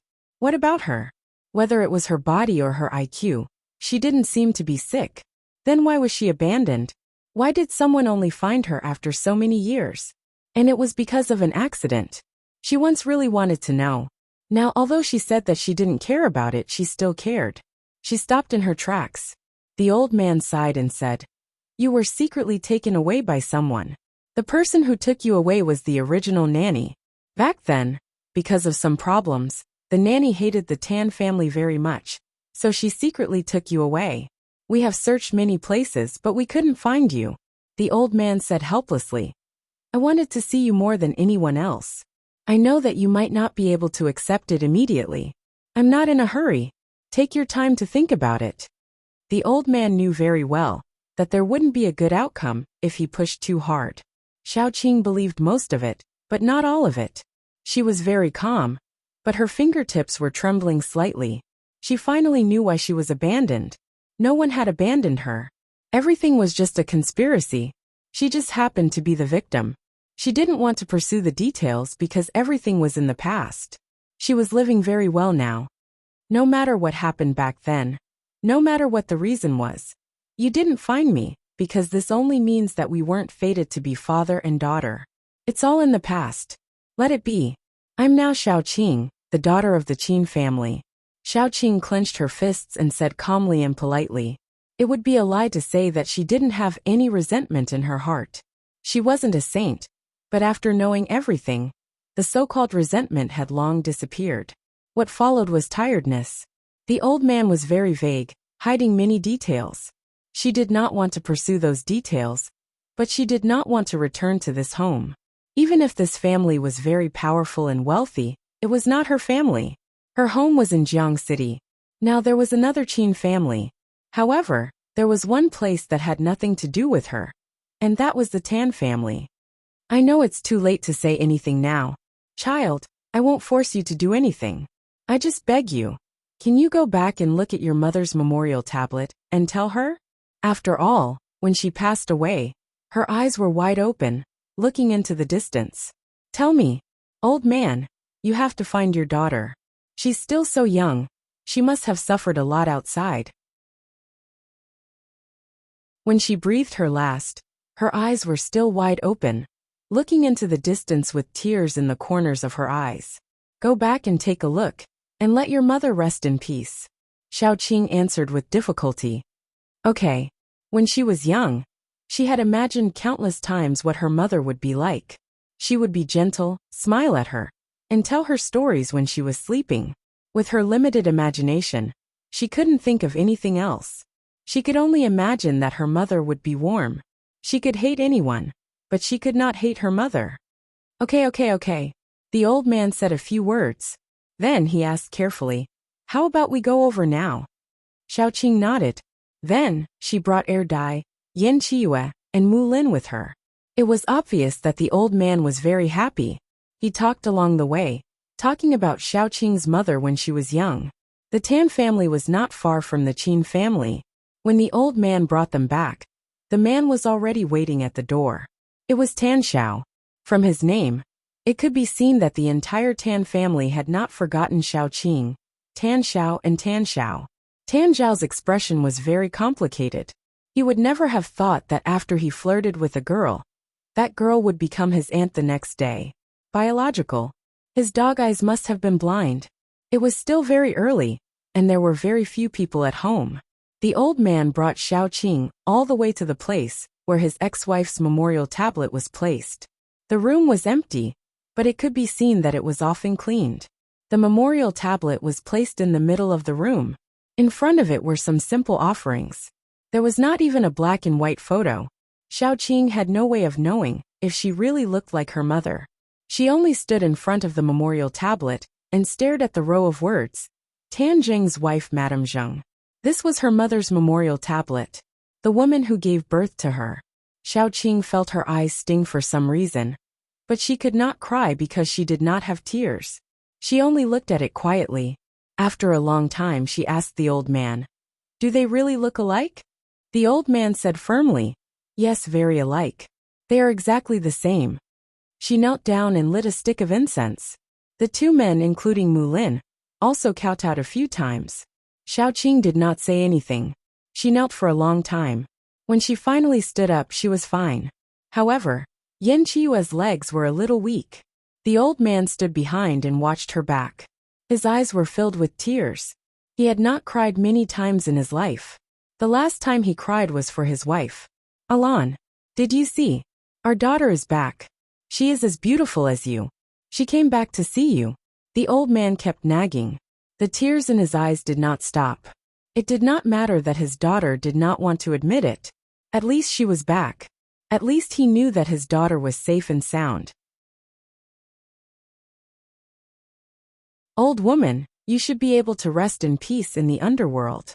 The old man laughed. He wiped the tears from the corner of his eyes and made up his mind. He owed Xiaoqing more than 20 years. Now that he had found Xiaoqing, he would not let anyone have the chance to hurt Xiaoqing. Not even the Heavenly King.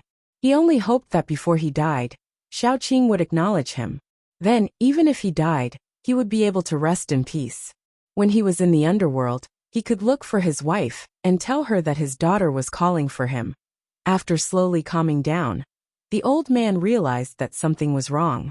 For example, the two men beside Xiaoqing. His expression changed. He could not help but feel wronged. Could it be that his daughter had been kidnapped?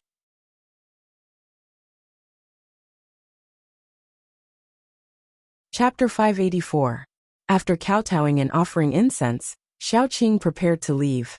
She felt much more relaxed now that her only obsession in her life had been resolved. Old Master Tan was left behind as he watched Xiaoqing leave with her people with a dumbfounded expression. His mind was filled with the thought, oh fuck, my daughter has been kidnapped. After Xiaoqing left, he called Tan Xiao over. That afternoon, when Xiaoqing was eating, Tan Xiao leaned against the door frame of the Qin family's house and shouted shamelessly. I'm here to look for my aunt, my biological aunt. Don't stop me. Aunt, your nephew is about to be torn apart by 5 horses. Xiaoqing calmly picked up food for her 3 children and let him shout as loud as he wanted. Old Master Qin snorted coldly at the side. This little brat from the Tan family doesn't have much ability, but he's thick-skinned. Even if you don't want to care about him, he can still shamelessly cling to the door until night time. Don't care about him. Qin Zishi couldn't help but roll her eyes. This brat was going all out and shameless. They continued eating and didn't want to care about Tan Xiao anymore. Tan Xiao fully demonstrated how shameless he was. Xiaoqing and the rest heard that there was no sound outside and thought that this brat had finally stopped.